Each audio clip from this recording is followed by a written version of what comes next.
අවියෙන් වනසන්න බෑ උතුම් අරමුණු හඬගා කියවුණු නුඹේ හඬ අහසේ ඇසුණු ඇසුණා ඒ හඬේ නෑ මිය ගිය ලකුණු මරණය සුන්දරයි සත්‍යය වෙත නැමුණු සත්‍ය වෙනුවෙන් අරගල කරපු මිනිස්සු මේ සමාජය වෙනස් කළා.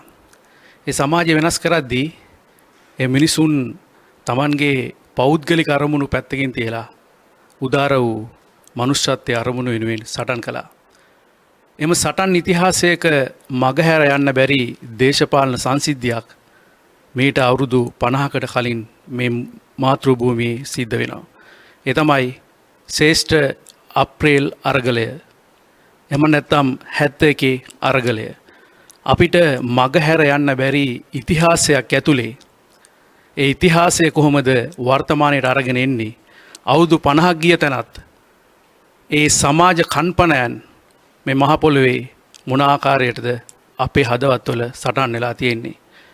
අපි සූදානම් වන්නේ ඒ ශ්‍රේෂ්ඨ අප්‍රේල් අරගලය පිළිබඳව අවුරුදු 50ක් පෙරෙන තැන ඒ වර්තමාන අදාළත්වය සහ දේශපාලන අදාළත්වය පිළිබඳව යම්කිසි සාකච්ඡාවක් ආරම්භ කරන්නටයි. අපි විශ්වාස කරනවා ඒ අරගලය ඇතුලේ එදා ඒ තරුණ තරුණියන් කරපු දැවැන්ත කැපකිරීම මරණය අභියස ඒ උතුම් අරමුණ වෙනුවෙන් කරපු උදාරතර කැපකිරීම සමාජ කම්පනයන් විදිහට විතරක් නෙමෙයි සමාජයට එකතු කරපු බොහෝ දෑ ඒ අරගලය ඇතුලේ තියෙනවා. අපි විශ්වාස කරනවා අවුරුදු 50ක් ගිය තැනත් ඒ අරගලය ඇතුලේ ඒ සමාජ කම්පනය වර්තමාන පරපුරහා යා කරන්නට අපි විශ්වාස කරනවා සමාජය හැමදාමත් වෙනස් කරේ නිරීක්ෂකයෝ විදිහට සමාජ දිහා බලන් හිටපු මිනිස්සු නෙමෙයි. නිරීක්ෂණ කාර්යභාරයෙන් එහාට ගිහිල්ලා ඒ අරගලයට Tamanගේ දායකත්වය එකතු කරපු මිනිස්සු කියලා.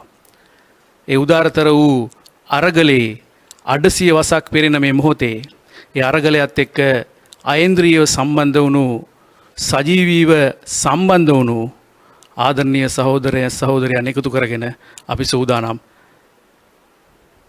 ධනවාදයට එරෙහි බක්මහේ උපන් පළමු තරුණු නැගිටීම සමාජවාදී තරුණ සංගමේ සංවිධාන ශක්තියෙන් ආරම්භ කරන මේ සාකච්ඡාව ආරම්භ කරන්නට අපි සමාජවාදී තරුණ සංගමයේ හැටියට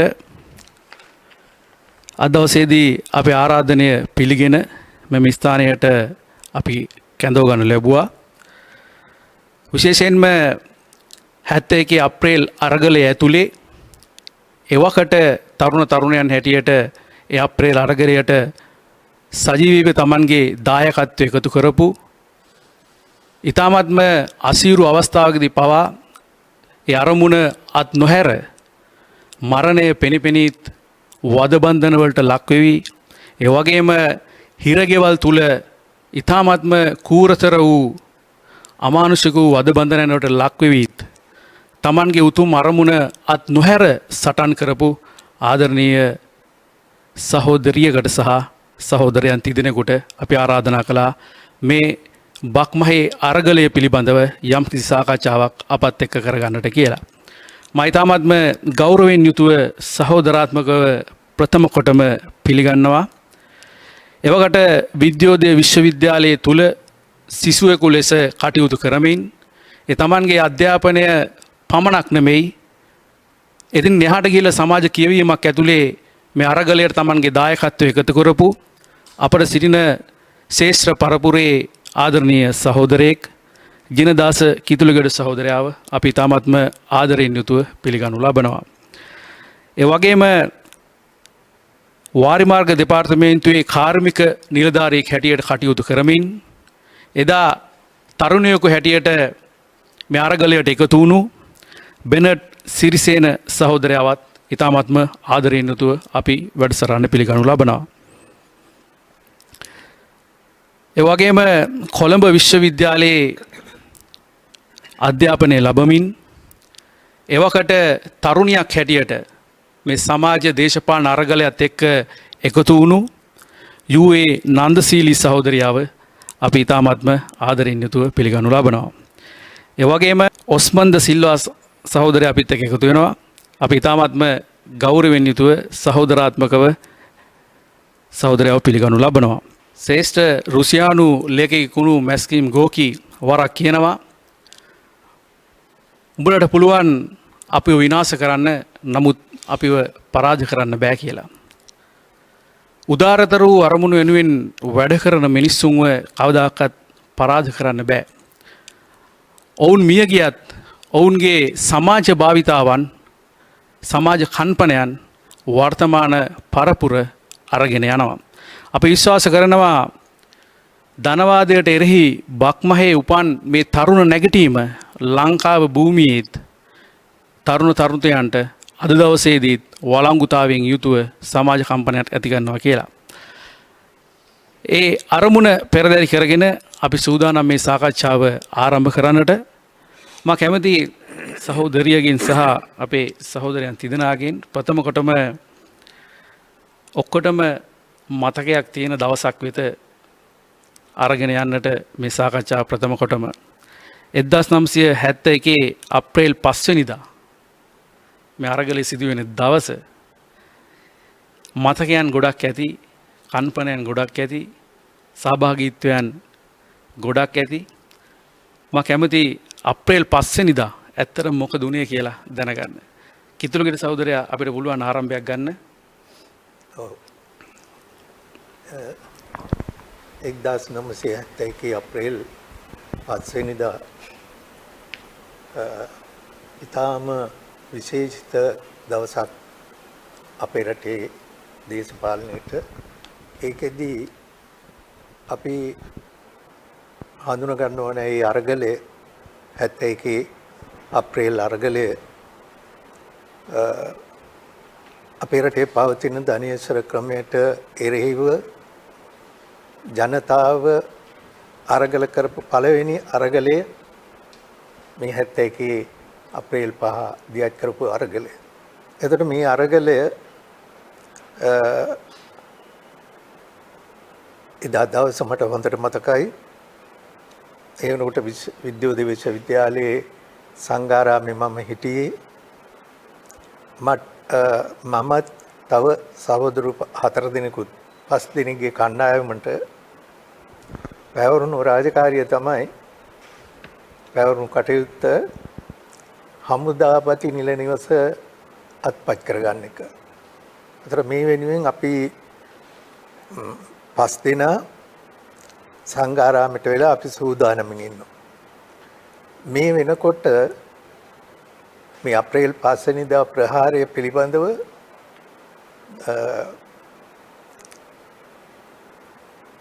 විවිධ මත ඉදිරිපත් කරනවා. ඒ විවිධ මත අතර මෙන්න මේ කාරණාව අපි සැලකිල්ලට ගන්න ඕනකම තියෙනවා. මොකද 5 වෙනිදා මේ සම්බන්ධයෙන් තීන්දුව ටිකන අරගෙන සැලසුම් කරපු අයගෙන් සිද්ධ වෙච්ච අඩුපාඩුවක් නිසා 5 වෙනිදා අලුයම පහර දෙනවා වැල්ලවාය පොලිස් ස්ථානයට. එතකොට අනිත් හැම තැනම දැනුම් දීලා තියෙන්නේ 5 වෙනිදා රාත්‍රී රෑ 11ට පහර දීම කරන්නයි කියලා තමයි දැනුම් දීලා තිබුණේ. නමුත් වැල්ලවායට මේ පණිවිඩය හරියට ගියේ නැතුව කලින් ගත්තු තීරණයක් අනුව ඒගොල්ලෝ අලුයම ප්‍රහාරය එල්ල කරනවා. එතකොට මෙන්න මේක නිසා සම්පූර්ණයෙන්ම 5 වෙනිදා වෙනකොට මුළු පොලිසිය සහ ආරක්ෂක සේවාවම නිකන් කඩිගුලක් වගේ ඇවිස්සලා තිබුණේ. එතකොට විද්‍යෝදය සංඝාරාමයට අල්ලපු තාපෙන් එහා පැත්තේ පොලිසිය තියෙනවා. මේ පොලිසිය කටයුතු පිළිබඳව අපිට හොඳට දකින්න පුළුවන්කම තිබුණා ඉදා. එතකොට මෙන්න මේ தත්ත්වයේ උඩ අපි සැලසුම් සහගතව කරපු සූදානම් කරපු ප්‍රහාරය ඔවුන් අතට ඔවුන් දැනුවත් වීම නිසා ඔවුන් අපිට කලින් සූදානම් වුණා. මෙන්න මේ தත්ත්වය නිසා මීට වඩා ඉදිරියට යන්න තිබිච්ච මේ අරගලය ඉදිරි ගමනට මේක බාධාවක් වුණා කියලා විශ්වාස කරනවා. මෙන්න මේ අතරේ සහෝදරියත් මේ සහෝදරුත් මේ තමන්ගේ අත්දැකීම් ඉදිරිපත් කරાવી. මම දකින්නේ මේ අරගලයේ ඇත්තටම අසාර්ථක තත්ත්වයට පත් වෙච්ච අරගලයක් තමයි. හැබැයි විශාල බලපෑමක් ලාංකීය සමාජය තුළ මේ අරගලය ඇති කරලා තියෙනවා. එතකොට ඒක නිසා අපි අද අවුරුදු 50කට පස්සෙත් අපි ශ්‍රේෂ්ඨ අරගලයක් හැටියට මේ අප්‍රේල් අරගලය සමරන්නේ ඔන්න ඔය හේතුව නිසා. පීසී සහෝදරිය අපේ පහ මතකයේ මොනවා වගේද? ඇත්තටම මේ මම මේ මතකයේ අවදි කරොත් මම හිතන්නේ 71 අරගලය කියන්නේ මෙතෙක් කල ලාංකීය ඉතිහාසයේ තිබුණ අරගල වලට වෙනස් එකක්. කියන්නේ එක පාලක පන්තියකට එරෙහිව පන්තියක් වශයෙන් වැඩ කරන දුක් විඳින නිර්ධන පන්තිය නැගී හිටපු අවස්ථාවක්. එදා දවසේ මගේ අත්දැකීම් මම කිව්වොත් එහෙම මම එතකොට හිටියේ කොළඹ විශ්වවිද්‍යාලයේ ශිෂ්‍යාවක් විදිහට අපට පැවරිච්ච ඒ අරගලයේ කොටස තමයි එතකොට අගමැතිනිය හිටියේ රොස්මිඩ් ප්‍රදේශයේ යගිනිල නිවාසයේ මේ නිල නිවාසය වටලලා ඒකේ ආරක්ෂකාංශය යටපත් කරලා අපි අගමැතිනියව අත්අඩංගුවට ගැනීම තමයි අපට පැවරලා තියෙන බාරදුර කාර්යය. මේ බාරදුර කාර්ය ගැන කතා කරනකොට ඊට ඉස්සෙල්ලා පොඩ්ඩක් දවසකට දෙකකට නැත්නම් සතියකට විතර එහාට ගියොත් එහෙම මේ මෙවැනි වගකීමක් අපට පැවරේ කියන දැනීමක් අපට දැනුණා. ඒ වෙනකොට අපි එකතු කරා යුනිෆෝම් එකතු කරා, එතකොට කල්පවතින ආහාර ද්‍රව්‍ය එකතු කරා, බෙහෙත් එකතු කරා, ඒව දාගන්න උර නැත්නම් හැමසක් එකතු කරා. එතකොට හදිසියේදී අපිට සටනේදී තුවාල වුණොත් අනතුරක් වුණොත් එහෙම කියලා අපි ඉන්ජෙක්ෂන් අරගත්තා පිට ගැස්මට. ඒ වගේ අපි පෙර සූදානමකින් ඉඳලා තමයි පස්සින්ද මේ අරගලයට සම්බන්ධ වුණේ. එතකොට අපි අපේ විශ්වවිද්‍යාලේ කොළඹ විශ්වවිද්‍යාලයේ අපි සහෝදරයෝ 10 දෙනෙක් විතර වගේ හිටියා. එතකොට අපේ වගකීමේ නායකත්වයේ දරුවේ නිමල් කියලා අපේ විශ්වවිද්‍යාලයේ ඉන්නකොට නායකත්වය දුන්න සහෝදරයා, ඒ වගේම සෝමංශ අමරසිංහ සහෝදරයා, ඒගොල්ලන්ගේ මූලිකත්වයෙන් තමයි අපි මේ වැඩේට මැදිහත් වුණේ. එතකොට අපි ඒගොල්ලන්ගෙන් අපට පණිවිඩයක් ලැබෙන තුරු බම්බලපිටියේ ස්ථානයක රැඳිලා හිටියා. එක්තරා ස්ථානයක. එතකොට අපි ළඟ අවශ්‍ය කරන අර ප්‍රථමාධාර සඳහා අවශ්‍ය කරන ආම්පාන ටික, එතකොට විනත් හදිසි අවස්ථාවකදී පාවිච්චි කරන්න අවශ්‍ය කරන අනික උපකරණ, එහෙම නැත්නම් ආයුධ වගේ දේවල්, ඒ වගේ දේවල් තියාගෙන තමයි අපි එතන රැඳිලා හිටියේ. අපි බලාපොරොත්තු වෙමින් හිටියා රාත්‍රී 10 වෙනකොට අපට පණිවිඩයක් ලැබෙයි කියලා. නමුත් ඉතින් 10 වෙනකනොත් මේ පණිවිඩය ලැබුණේ නැහැ. එතකොට අපි කල්පනාවෙන් හිටියා මොකද වුනේ කියලා. එතකොට සහෝදරියෝ දෙන්නෙක් අපිත් එක්ක හේමශ්‍රියා සුජාතක සහෝදරියෝ දෙන්නෙක් එනකොට විශ්වවිද්‍යාලේ පණිවිඩයත් අරගෙන අපි ළඟට එන්න හිටියේ. නමුත් 10 වෙනකොට අපිට ලැබුණේ. අපි ඉතින් ඒ ස්ථානයේ ඉඳලා ගාලුපාරට මූණ දින ජනේලිකුත් අරගෙන දැන් මේ පණිවිඩය කියලා බලාපොරොත්තු වෙමින් හිටියා. නමුත් පහුදා පාන්දර වෙනකොට අපිට පණිවිඩය ආවේ. පාන්දර වෙනකොට අපිට ගුවන්විදුලියෙන් දැනගන්න හම්බුණා මේ වෙනකොට සහෝදරයා කිව්වා වගේම පහර දීමක් වෙලා තියෙනවා. ඒකත් එක්ක රජේ අතට මේ පණිවිඩය ගිහිල්ලා, ඒ වගේම අපේ කණ්ඩායමේ හිටපු යම්සි ඔත්තුකාරයෙක් ඒ වෙනකොට පණිවිඩය දීලා තින රජේ ආරක්ෂකංශයට. ඒ නිසා අර විශ්වවිද්‍යාලයේ නිමල් සෝමන් සමරසිංහ සහෝදරයා ඇතුළු ඒ දෙන්න ඇතුළු අනික් කණ්ඩායම කොළඹ විහාර මහදේවි පාර්කයේදීම අත්අඩංගුවට අරන් තුනා. අපි හැබැයි ඒක දැනගෙන හිටියේ නැහැ. අපි බලාපොරොත්තු වෙමින් හිටියා එදා පහර දීමට යන්න සූදානම් වෙලා. ඉතින් සූදානම් වෙලා පහර දීම කෙරෙන්නේ නැති වෙනකොට දවසක් දෙකක් තුනක් අපි එතනම රැඳිලා හිටියා. යන්නෙම නැතුව කොයි වෙලාවෙ හෝ අපිට පණිවිඩයක් ලැබෙයි. මොකද බලාපොරොත්තු වෙන අපේ වගකීම ඉෂ්ට වුණේ නැත්නම් මෙතන ලොකු ආරවුලක් ඇති වෙනවා. අපේ අරගලයේම සම්පූර්ණයෙන්ම වෙනත් පැත්තකට යොමු වෙන අසාර්ථක වෙන්න ඉඩ තියෙන එන්න අපේ වගකීම විශාලයි කියන තැන ඉඳගෙන අපි මෙතනම රැඳිලා හිටියා පණිවිඩයක් ලැබෙන්න තුරු.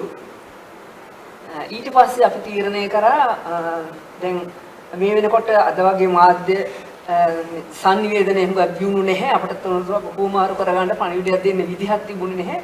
ඉතින් ඒක නිසා අපි තීරණය කරා එහෙනම් අපි මේ ප්‍රදේශයේ සටන් වලට සහභාගී වෙලා ඉන්න කණ්ඩායමක් හොයාගෙන ගිහලා ඒකට සහභාගී වුණා කියලා. ඊට පස්සේ අපි එතනින් සහභාගී වෙන්න මහරගමට ගියා. මහරගමට ගියාට පස්සෙත් මහරගම හිටපු සහෝදරු ඒ වෙනකොට පොලිසියෙන් ගෙවල් වලට පැනලා පරීක්ෂා කිරීම එක්ක ඒගොල්ලන් මගේ අරගෙන තිබුණා. ඊට පස්සේ අපි තීරණය කරා එහෙනම් අපිට වෙන කරන්න දෙයක් නැහැ. අපි තමන්ගේ ප්‍රදේශ අපි යමු කෑගල්ලට කියලා. කෑගල්ලේ වෙනකොට තදට සටන් තුන ප්‍රදේශයක්. කෑගල්ලට යමු කියලා කතා වෙලා අපි කට්ටිය ආවා පිටකොටුවට. පිටකොටුවට ආවම දුර දාවන බස් සියල්ල නවත්තලා. ඉතින් අපිට යන්න විදිහක් නැහැ. පස්සේ අපි තීරණය කරා එහෙනම් අපි ගම් ප්‍රදේශ වලට ගිහිල්ලා ගමේ ප්‍රදේශයේ තියෙන සටන් වලට සම්බන්ධ වෙනවා. සහෝදරි අපි ඔතනින් පොඩ්ඩක් නතර කරගමු. අපි ඉස්සරහට යමු ඔතනින්. මේ බෙනට් සහෝදරයාට අප්‍රේල් 5 වෙනිදා මතකය මොන වගේද? අප්‍රේල් 5 වෙනිදා මතකයට ඉස්සෙල්ලා මම මෙතෙන්දී මොකද දැන් අපි දෙන්නෙක්ගෙන් හෙළි වුණා ඒගොල්ලෝ අද්දකෙම් මට මෙන්න මෙහෙම දෙයක් කියන්න හැකි. ඇත්තම කියවනම් අප්‍රේල් 5 වෙනිදා 71 වෙනකොට ලංකා කොමියුනිස්ට් පක්ෂය ආරම්භ වෙලා අවුරුදු 28ක් විතර වෙනවා. සම සමාජ පක්ෂය ආරම්භ වෙලා ඊටත් එහා අවුරුදු 30 ගණක් වෙනවා. අපි උපන් කොමියුනිස්ට්වාදී. ඒ කාලේ අපේ සමාජවාදය මාක්ස්වාදය දැනුම ලබා ගත්තා. ඉතින් අපි හැමතිස්සෙම ඔක්තෝබර් පොත්පත් කියුවෙත් පන්ති දේශනා ඇහුවෙත් ඔක්තෝබර් විප්ලවය. ඔක්තෝබර් විප්ලවය. ඕක ගැන ඉතින් කතා කර කර ඉන්නවා. අපි අත වශයෙන්ම පෙළපාලි යනවා මේ දින. අපි කතා කරන්නේ ඔසවාසී දත නුඹේ කුසේ එහි සෙවණලියට මිහිතලයේ ඔය සින්දු තමයි කියන්නේ. සම සමාජ පක්ෂයේ රැස්වෙන් මේ පෙළපාලිය බලන් ගියාම අපිට ඇහුණා බර්නඩ් සොයිසල් හැම කියන විප්ලවයක් ළඟ එනවා. ඒකට අපි සැරසෙනවා. නමුත් අවුරුදු 30 ගණක් ගියා මේ පොඩි කාලේ ඉඳලම අපරත් අවුරුදු 30 පහ වුණා. මේ විප්ලවය කවදාවත් ආවේ නැහැ. අපිත් බලන් ඉන්න විප්ලවය නැද්ද? විප්ලවය කියන්නේ පෙරලියක්. නමුත් කොමියුනිස්ට් පක්ෂයෙන් මේ කඩාගෙන ගිහිල්ලා 71 වෙනකොට අවුරුදු 6යි. කොහොම හරි කරලා මේ තරුණයෙක් නායකත්වයේ අරගෙන ඇත්තම කියනනම් හරියෝ වැරදි වේවා. පරාජය වුණා. කමක් නැහැ. නමුත් විප්ලවය කරා. ඒ විප්ලවයට අපි සහභාගී වුණා. 71 විප්ලවය. ඒ විප්ලවයේ කොමියුනිස්ට් පක්ෂයට අවුරුදු 28යි සම සමාජ පක්ෂයට අවුරුදු 30 ගානයි. ඒගොල්ලෝ කර විප්ලවය මේ තරුණයා අරගෙන අත් වශයෙන්ම ජනතාවට නායකයෙක් දීලා කොමියුනිස්ට් පක්ෂයෙන් කැඩී ආපු කාණ්ඩ සම සමාජ පක්ෂයෙන් කැඩී ආපු කාණ්ඩ ඕගොල්ලන්ට නායකත්වය දීලා කොහොම හරි විප්ලවය කරන්න පටන් ගත්තා. ඇත්ත කියනනම් එදා දවසේ මගේ වැඩි සම්බන්ධයක් තිබුණේ මහජනතාව අතරට වඩා සන්නද්ධ සේවාවත් එක්ක සම්බන්ධ වෙලා ඒවදිගෙන් තොරතුරු අරගෙන මේ පැත්තට දීම තමයි උගත් දුර තිබුණේ. ඒත් වශයෙන්ම අප්‍රේල් 4 වෙනිදාට අපි බොහොම උනන්දුවෙන් ධෛර්යයෙන් හම්බන්තොටයි මාත්‍රායි හම්බන්තොටයි තමයි සමාහිතේ බොහොම උනන්දුවෙන් මේ ගැන සියලු දේවල් එකතු කරගෙන අවශ්‍ය දේවල් සිදු කරගෙන නායකත්වයේ දිස්ත්‍රික් නායකත්වයේ හිටිය සිසුල් සහෝදරයා සුසිල් මහත්තයා කියලා ඔයාගේ නායකත්වයෙන් මේවා ලෑස්ති කරන අද දීපු අනානුවක් වැඩ කරන්න ලෑස්තිලා හිටියා. නමුත් මොනවාගත් මේ වැල්ලවායෙන් වැඩේ ගැස්සලා ගියාට පස්සේ සුසිල් සහෝදරයා මේක පණිවිඩයක් ආව වහම පසුබසින්න කියන එක. නමුත් හම්බන්තොට කාණ්ඩේ හුඟක් දුරට පසුබැස්සා. හම්බන්තොට හිටිය ඉදිරියෙන් හිටිය කාණ්ඩේ මාතට එක්ක වුණා. තවත් කණ්ඩායමක් කතරගමට එක්ක වුණා. කතරගම තියෙන මොණරාගලට.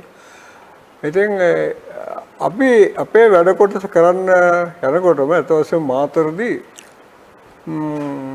කොහොම හරි කරලා සන්නද්ධ අංශවලින් අපේ නායකත්වයේ දරු පුද්ගලයාම එකපාරට මරලා දැම්මා කෞසුසිල් සහෝදරයා. එතනින් අතවශ්‍ය මුලද්දුර සහෝදරයා සුසිල් වික්‍රම. සුසිල් වික්‍රම.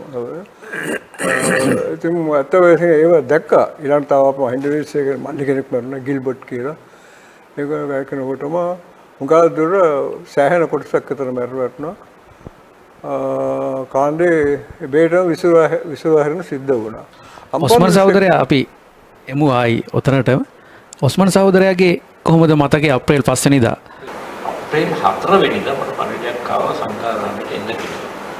ඒ ආපු වෙලාවේදී අපේ සහෝදර පොරස්සලා ඉතිවියන් වලගේ පියත්‍ර සහෝදරලා කොහොමද අපි අප්‍රේල් 5 වෙනිදා පහළ දීමේ තීරණයක් අරගෙන තියෙනවා. ඒක ක්‍රියාත්මක කරන්න උදව් කරලා තිබුණා වෙනවා. සංඝාරාමේදී කිතුලි සහෝදරයා මුණ ගැහෙනවද? අඳුරන්නේ අපි අඳුරන්නේ නැහැ ඒතකොට.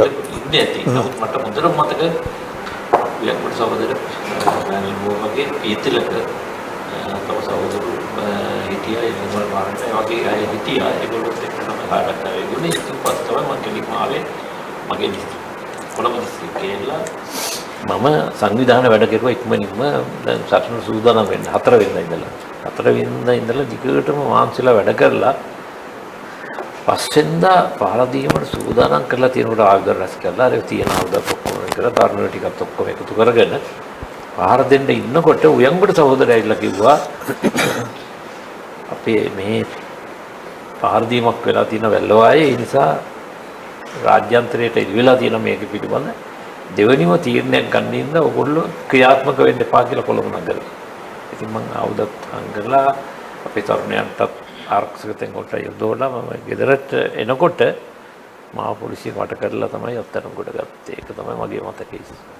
අද මේ අරගලය පිළිබඳව කතා කරද්දී අපිට පැයකින් දෙකකින් මේ අරගලය පිළිබඳව කතා කරන්න බෑ. මේ සහෝදරියට සහ සහෝදරයන්ට තාමත්ම ලොකු අත්දැකීම් ප්‍රමාණයක් තිබෙනවා. නමුත් අපි උපරිම මේ අරගලයේ තුල තියෙන සුවිශේෂීතා පිළිබඳව කතා කරන්නට බලාපොරොත්තු වෙනවා. කිතුලි සහෝදරයා අපි මේ 71 අරගලය පිළිබඳව කතා කරනකොට සමාජයේ තියෙන මතයක් තමයි මේක මේ තරුණයන්ගේ හිතුවක්කාරී අලගරයක්. ඇත්තටම මේක හිතුවක්කාරී තරුණ අරගලයක්ද? නැත්නම් ඇත්තටම තරුණ අරගලයක්ද? අපි ගත්තාම 71 අරගලයට ඔය කියන ඔය මතය සමාජගත වෙලා තියෙනවා. නමුත් ඇත්තම තත්ත්වයක් ගත්තාම අපි මෙන්න මෙහෙම කල්පනා කරලා බලමුකෝ. මේක හිතුවක්කාරී ක්‍රියාවක්ද? තරුණයෝ බොහෝ විට හිතුවක්කාරී වැඩ කරනවා. අපි දන්නවා. අදත් එහෙමයි, එදත් එහෙමයි. ඒ වගේම ඒගොල්ලෝ නිකන් ආවේගශීලී. හැබැයි ඒ ආවේගශීලී තරුණයෝ හිතුවක්කාර වැඩ කරන තරුණයෝ මරණයට බයයි. මරණයට බයයි. මරණයට බය තරුණයින් අතර අපි එදා 71 අරගලයට සම්බන්ධ වෙච්ච සහෝදරුන් බැලුවාම ඒ එක්කෙනෙක්වත් හිටියද මරණයට බය අය හිටියේ නෑ. ඒගොල්ලෝ මරණයට බය වුණේ. අපි කියනවා මෙහෙම. ඒ අය එදා පැවතුණු ධනේශ්වර ක්‍රමයට එරෙහිව ඒ ධනේශ්වර ක්‍රමය පෙරල්ලා දාලා සමාජවාදී සමාජ ක්‍රමයක් ගොඩනගන්න ඕනයි කියන ඒ ආකල්පය තමන්ගේ හිතේ දරාගෙන හිටපු සහෝදරියා. ඒතකොට ඒගොල්ලොන්ගේ අරමුණ ඉෂ්ට කර ගැනීමේ උවමනාව, ඒ වෙනුවෙන් කරන කැපකිරීම, ඒ වගේම ඒකට ඒගොල්ලොන්ගෙන් ලබා දිය යුතු දායකත්වය ලබා දීම ගැන මිසක මරණය ගැන ඒගොල්ලෝ කල්පනා කරේ නැහැ. මොනිකක් කල්පනා කරලා බලන්න මෙහෙම. මරණයට බය නැ. අනිත් සාමාන්‍ය පොදුවේ තරුණයින්ගේ නෙවෙයි ඕනම කෙනෙක් මරණයට බයයිනේ. ජනතා විමුක්ති පෙරමුණේ 71 අරගලයට සම්බන්ධ වෙච්ච ඊට පස්සේ සිද්ධ වෙච්ච අරගලවලදීත් ඒ වගේම තමයි 71 අරගලයේදී සම්බන්ධ වෙච්ච සහෝදරවරු මොනවද ඒගොල්ලන්ට තිබිච්ච අවිය අතට ගන්න තිබිච්ච උවමනාව තිබුණා තමයි. හැබැයි පුහුණුවක් තිබුණාද? අවිය ආයුධ සම්බන්ධයෙන් පුහුණුවක් තිබුණාද? නැත්නම් මේ මේ ආරක්ෂක තත්ත්වයන් පිළිබඳව ඒගොල්ලෝ විශේෂ පාඨමාලාවල් හදාරලා තිබුණා. ඒවා මොකක්වත් තිබුණේ නැහැ. හැබැයි ඒගොල්ලෝ ගියා. අරගලයට ගියා. අරමුණ උනේ පොලිස් ස්ථාන වලට පහර දීලා ඒවා යටත් කරගන්න එක. එතකොට ඒ අරමුණ වෙනුවෙන් ගියේ දිනුන ආයුධ අරගෙනද? ඒගොල්ලන්ට තිබුණාද මේ රිපීටර් තුවක්කුවත් අඩු ගානේ තිබුණාද? නැහැ. පිස්තෝලයක් තිබුණාද? 9mm දැකලවත් තිබුණේ නැහැ ඒ කාලේ. එතකොට මේ අය ගියේ තමන් හදාගත්තු. ඒගොල්ලොම නෙමෙයි අපේ සහෝදරරු හදපු හිස් කිරිටින් එකතු කරලා හදාගත්තු. කටුකම්බි කපලා ඒක ඇතුළට දාලා වෙඩි බෙහෙත් සේවා මේ ජෙලග්නයිට් ඒවා දාලා හදාගත්තු අත් බෝම්බයක්. තමන්ගේ අතින් හදාගත්තු අත් බෝම්බයක් අරගෙන තමයි තමන්ට පැවරිච්ච කාර්යය වෙනුවෙන් ඒගොල්ලෝ ගිහිල්ලා පොලිස් ස්ථාන වලට පහර දුන්නා. එතකොට බය තියෙන මිනිස්සු යනවද එහෙම? එන සාමාන්‍ය තරුණයින්ගෙන් වෙන්වුණු විශේෂ වීරත්වයකින් උපගන්වුණු සහෝදරු පිරිසක් සහෝදරියන් තමයි මේ අරගලයට සම්බන්ධ වුණේ. ඒක තමයි ඇත්ත තත්ත්වය. එතකොට මේගොල්ලෝ ගිහිල්ලා ඒ තමන්ගේ කාර්යභාරය ඉෂ්ට කරන්න ඒ කාර්යභාරයේදී මේ සහෝදරිය පැහැදිලිව කිව්වා වගේ තමන්ට පැවරිච්ච කාර්යභාරය ඉෂ්ට කිරීම මේ පිළිබඳව අවධානය යොමු කරා මිසක ඒකෙන් තමන්ගේ ජීවිතය හානි වෙනවා, තමන්ට මේකදී තමන්ගේ ජීවිත අහිමි වෙලා යනවා, තමන්ගේ ඥාතීන් මතක් වෙනවා, ඒව මුකුත් එහෙම තිබුණේ නැහැ. එතකොට අපි ශ්‍රේෂ්ඨ වීරවරියන් සහ වීරවරියන් හැටියට 71 අරගලයට සම්බන්ධ වෙච්ච සහෝදරවරු සහෝදරියන් අපි මේ ස්මරණය කරන්නේ ඇත්තටම ඒගොල්ලන්ගේ තිබිච්ච ඒ අවංක වුවමනා, අවංක කැපකිරීම වෙන තමන්ගේ ජීවිතේ දෙනවද රටේ පොදු යහපත වෙනුවෙන් සාමාන්‍ය මිනිහෙකුට පුළුවන්කම තියනවාද? එහෙම හිතලා නෙමෙයි ඒගොල්ලෝ මැදිහත් උනේ.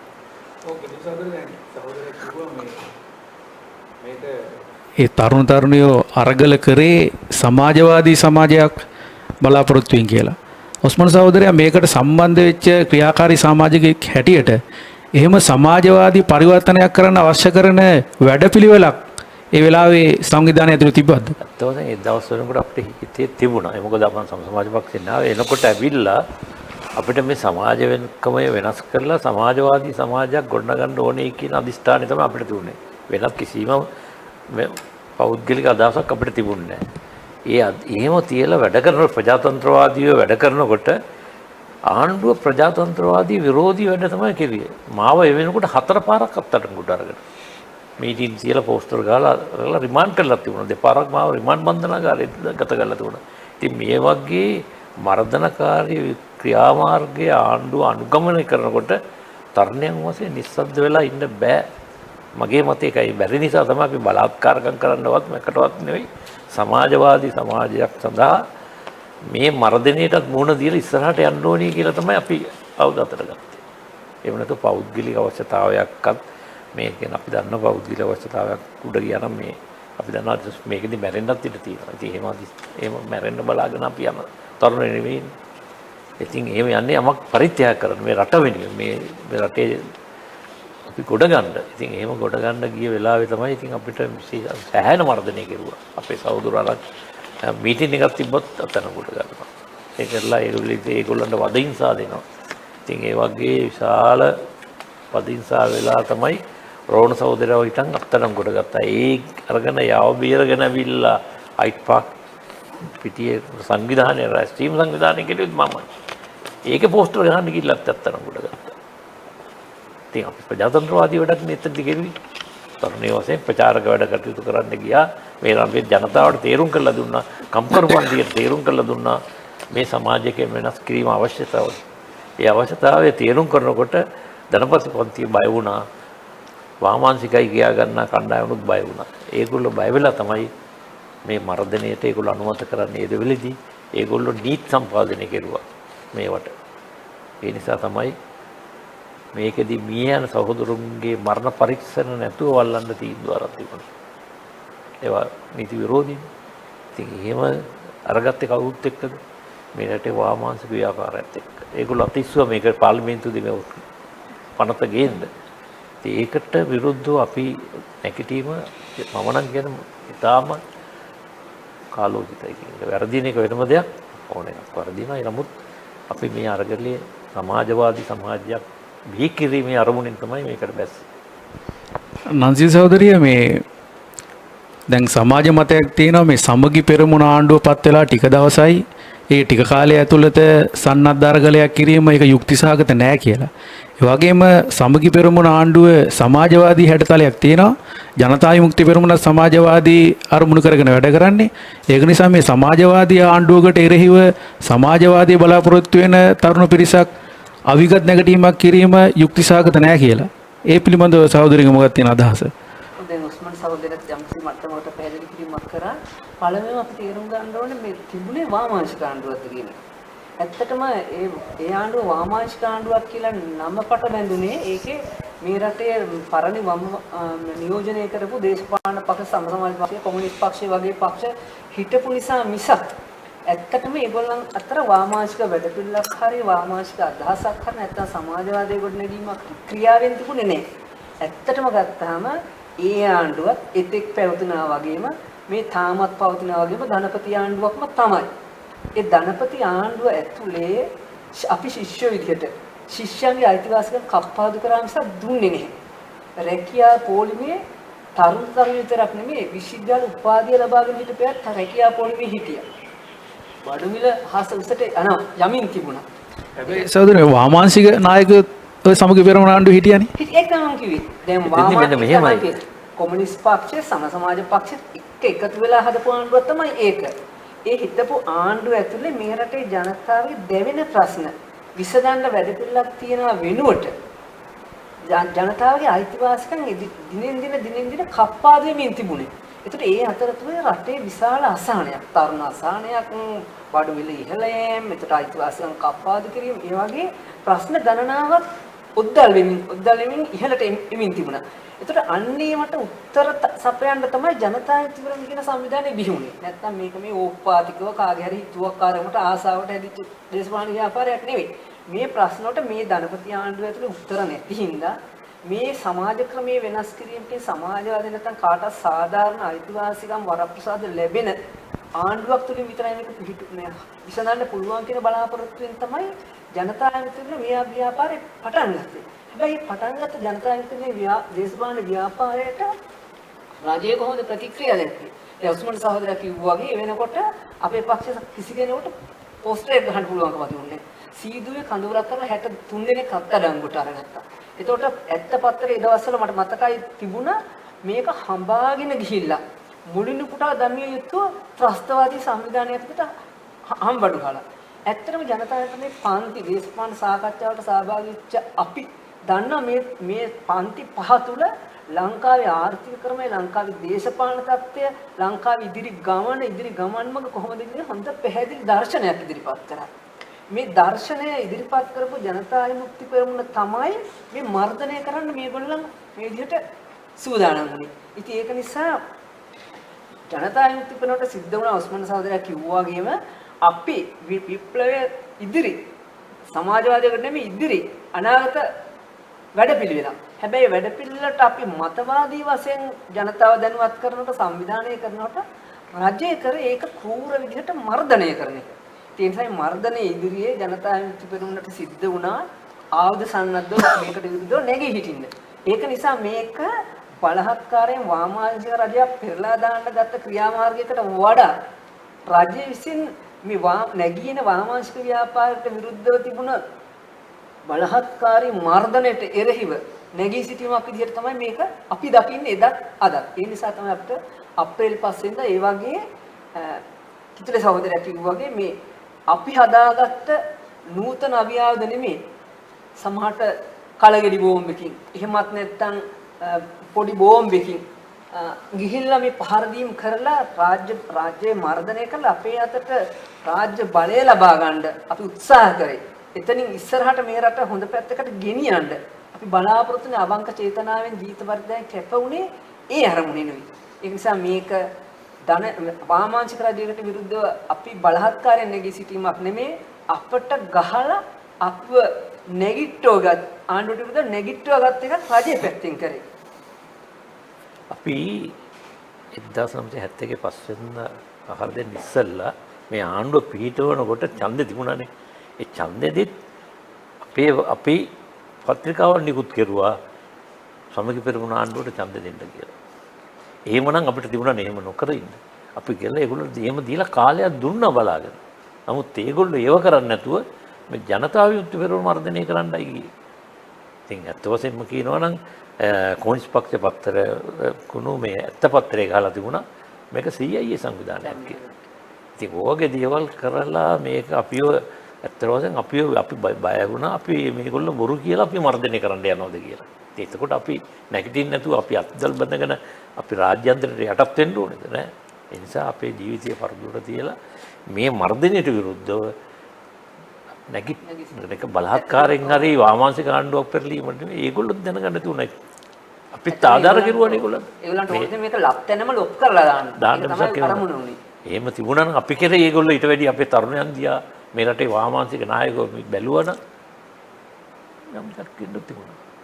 මේ අරගලයේ ඇතුලේ දේශපාලන ව්‍යාපාරයක් ගොඩනගපු රෝහණ විජේවීර සහෝදරයව මගහැරලා යන්න බෑ. බෙන් සහෝදරයට තියෙන රෝහණ සහෝදරයත් එක්ක දීර්ඝකාලීනව ලොකු ඉතිහාසයක්.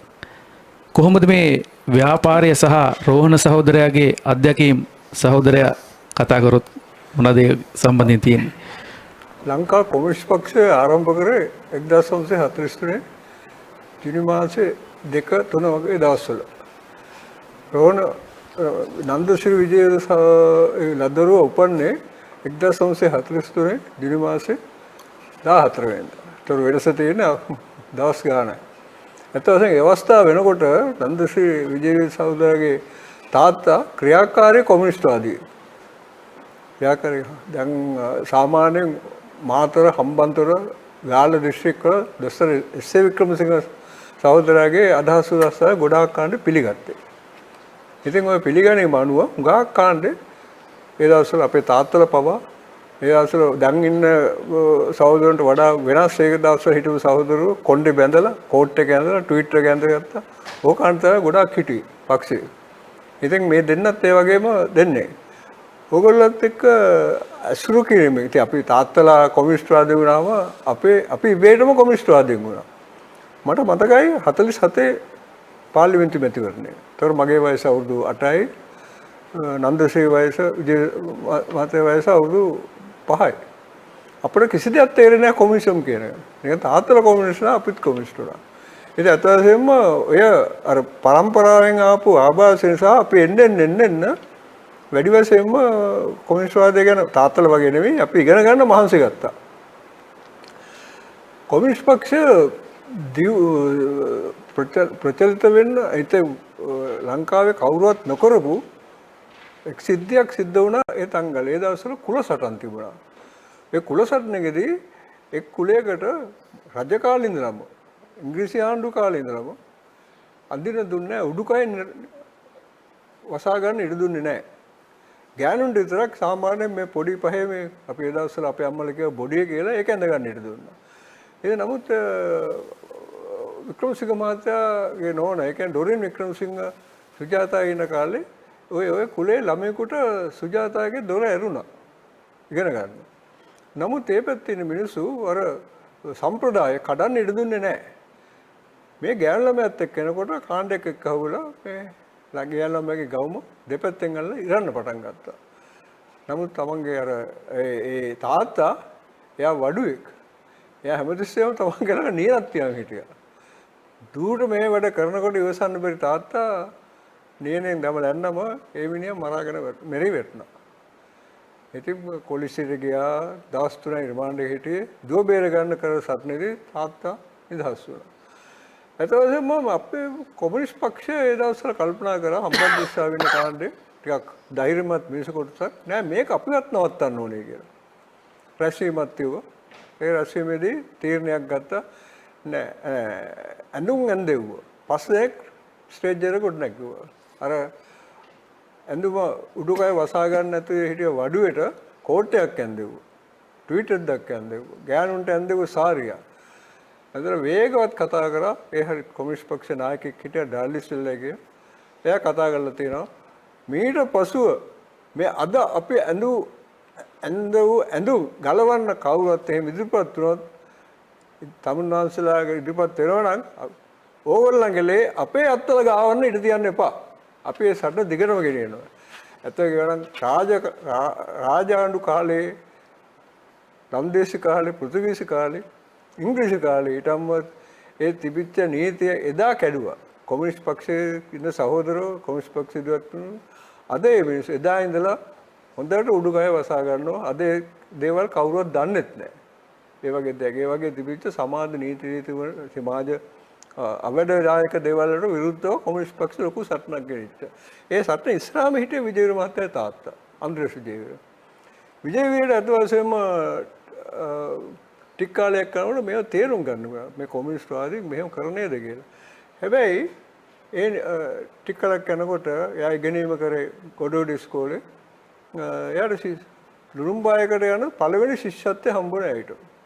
එතකොට එයාත් මමවත් දෙන්නම කොමියුනිස්ට් පක්ෂ සමාජිකත්වයට අරන් තිබුණේ නැහැ. මොකද අපේ අවුරුදු 18 උනේ නැහැ. අපි තරුණ සම්මේලනයේ හිටියා. විජේවීරට හම්බුණා ශිෂ්‍යත්වය. ලුරුම්බාවලට ශිෂ්‍යත්වය ගියා. හැබැයි එහෙදී මාක්ස්වාදී දැනුම වැඩි වෙන ගමන් එයාට තේරුණා මේ ලෝක මාක්ස්වාදී ව්‍යාපාරය රුසියාව ගන්න පියව වැරදි. මේ ලයින් එක නෙවෙයි. ඒතකොට ලයින් දෙකක් තිබුණා චීන ලයින් කියලා. චීනය හරිය කියන මතය හිටියා. ඒතරත් එහෙදිත් සෑම දෙයක්ම ඊටාම දක්ෂව ඉගෙන ගත්තා. භාෂා 5ක් විතර පුළුවන් වුණා හේන්දෙද්දී. සිංහල ඉංග්‍රීසිත් එක්ක. නමුත් මේ චීන රුසියන් මතභේදයේදී ඉස්සර ක්‍රිස්තියානිසම් වල ඉස්සරහින් හිටිය මෙයා. ඒ දවස්වල 1964 වෙනකොට තාත්තට මට යමක් මතකුණ කියන්න ඒක මතක් කරන්න ඕන 47 ඉලෙක්ෂන් එකේදී මැරෙව පහර දීලා එයාගේ තාත්තා එක්තැන් වුණා. එක්තැන් වලින් තමයි මේ ශිෂ්‍යත්ව ලැබෙල් ගියේ. තාත්තගේ අසනීප බලන්නයි නිවාඩුවටයි කමට ආවා.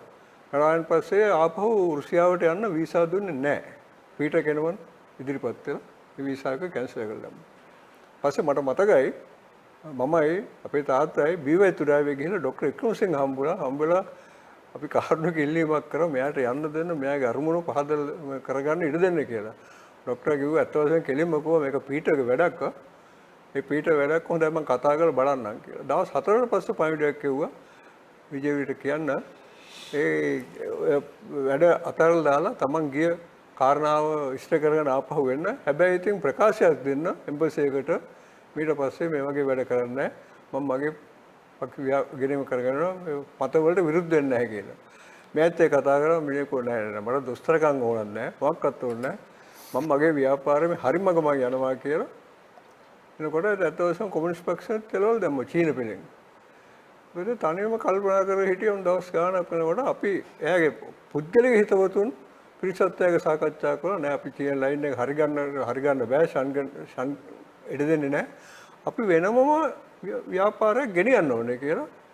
එයා සාකච්ඡා කරා එයාගේ හිතවතුන් කාණ්ඩේ 4-5 දෙනෙක්ව සාකච්ඡා කරා. ඇත්ත වශයෙන්ම ඒ සාකච්ඡාවලදී ඒ ව්‍යාපාර නමක් තිබුණේ නැහැ. අපි නිකම් ව්‍යාපාරය කියලා කිව්වේ. 70ම ගණන් පයින් ගියා. එක එක්කෙනා හම්බෙන්න. ඉතාමත්ම තවසන කියන්නේ කටුක ජීවිතයක් ගත කරා. ගත කරලා ඔහොමම කරනකොට සාමාන්‍යයෙන් කිසි කොච්චර සතේ අතේ නැතුවත් කිසි කෙනෙකුගෙන් සල්ලි ඉල්ලන්නේ නැහැ. දවතර ඉතින් අපි අපේ හිතවතුන් තමයි යාට ගමන් බිමන් යන්න ලෙස එන්න. අපේ වාහනයක් තිබුණේ නැහැ. මගේ එකම මොටර් බයිසිකල් එකයි තාම අපේ හිතවත් මිනිහෙක් හිටියා කොමියුනිස්ට් පක්ෂයෙන් ආපු සිරිපාල අබේගුණවර්ධන. එයා CP ඩ්‍රයිවර් කෙනෙක්. ඒ CP ඩ්‍රයිවර් කෙනෙක් බස් එකයි තමයි මිනිහට තිබුණේ. සිරිපාල කියලා හැමතිස්සෙම විජේවීර මහත්තයා නැග්ගොත් එහෙම කන්ඩක්ටර් කියලා තියෙන ටිකට් එකක් කරලා දීපන් සල්ලි ගන්න එපා මන් දෙන්නම් කියලා. ඉතින් ඔය වගේ අත වශයෙන්ම මේ විජේවීර මහත්තයා මතේ හුඟක් දෙනෙක් පිළිගන්න පටන් ගත්තා. දෙකෙන් දෙකට ඉතින් මේක ව්‍යාපාරය ආරම්භල ගියා. ඒකට හැමතැනම එයා යම් කිසි මතයක් ප්‍රකාශ කරොත් ඒකට විරුද්ධ වෙන්නේ නැහැ කවුරුත් ඒක පිළිගන්නවා. ඇත්ත වශයෙන්ම වටහාගෙන පිළිගන්නවා. පස්සේ අපි ව්‍යාපාරය කොහොමද දියුණු කරන්න කියලා කොට ශිල්පාලම කිව්වා අපි එහෙම නෙවෙයි. විජේවීර මහත්තයා කිව්වා දැන් මේක අපිට පොත්පත්වල ලියන්න ඕන මේ පන්ති කරන විදිය විවේකව ඉන්න තැනක් හරි ගස්සන්නේ කියලා. පස්සේ අපි මේ කිරින්දේ තිස්සමාරාම කිරින්දේ ඉන්න තැනක් හරි ගස්සා ඒකට නම තිබුණා නිකන් ගොවිපළ කියලා. ඒ ගොවිපළ කියලා ගම පස්සේ තෙතේ ඉඳගෙන අපි 10 දිනක් විතර නිතර මෙහෙ යනවා. හැබැයි මුදල් හොයාගන්න ක්‍රමයක් නැහැ. පස්සේ අපි කිරින්ද තිස්සමාරාමේ පොළට පන්නේගම පොළට ඇවිල්ලා මුට්ට කරගන්න පටන් ගත්තා. මම නම් කර ගැහුවේ නැහැ. මොකද මගේ නෑදෑයෝ ගොඩක් ඉන්නවා. පස්සේ මේක දැකලා විජේවීර මහත්තයා කිව්වා නෑ මමත් වෙනවා කියලා. එයාත් ඇවිල්ලා මුට්ට කර ගැහුවා. එයා කර ගැහුවේ නැහැ. අත් දෙකෙන් අල්ලලා තමයි කරත් වල ඔරු වලට දැම්මේ. මුට්ටේකට හම්බ වෙන්නේ ඇත්ත කියනවා 7 10යි 15යි 25යි. ඉතින් ওই විදිහට ඉතින් විශේෂයෙන් මතක් කරනවා තිස්සමාරාමේ ඉන්න මුදලාලි කෙනෙක් බෙරට් මුදලාලි කියලා මගේ නමයි තියෙන්නේ. එයා බෙරට් වීරසිංහ මම බෙරට් සිරිසේන. එයා ඒ පාර උදව් කරන්න පටන් ගත්තා. ඉතින් ඒ පාර මාස 2ක් 3ක් යනකොට අපි ගිය වැඩ ටික ඉවරගත්තා. පන්ති එහෙම හදලා ගත්තා. පස්සේ ඉතින් ගොවිපළ එක්කනට බාර දීලා පස්සේ රට සේරම ව්‍යාපාරය පතුරවන්න වැස්සරි ගත්තා. විජේවීර මහත්තයාගේ ගතියක් තියෙනවා ඕන කෙනෙකුට සාමූහික වැඩ කටයුතු කිරීම. කෑම් බීම් වලදී පවා අතවසෙම අපි හිත ගන්නා විදියට වැඩ කරනවා. කවුරුවත් බලන් ඉඳලා කන්නේ නැහැ. එක බත් පැකට්ටයක් හම්බුනොත් ඒ බත් පැකට්ටය ගින්න ගන්න හිටියට කටකට හරි බෙදලා දෙනවා. බෙදගෙන කන්නේ කියනවා නොයෙක් කන්න මාත් කන්න කියලා.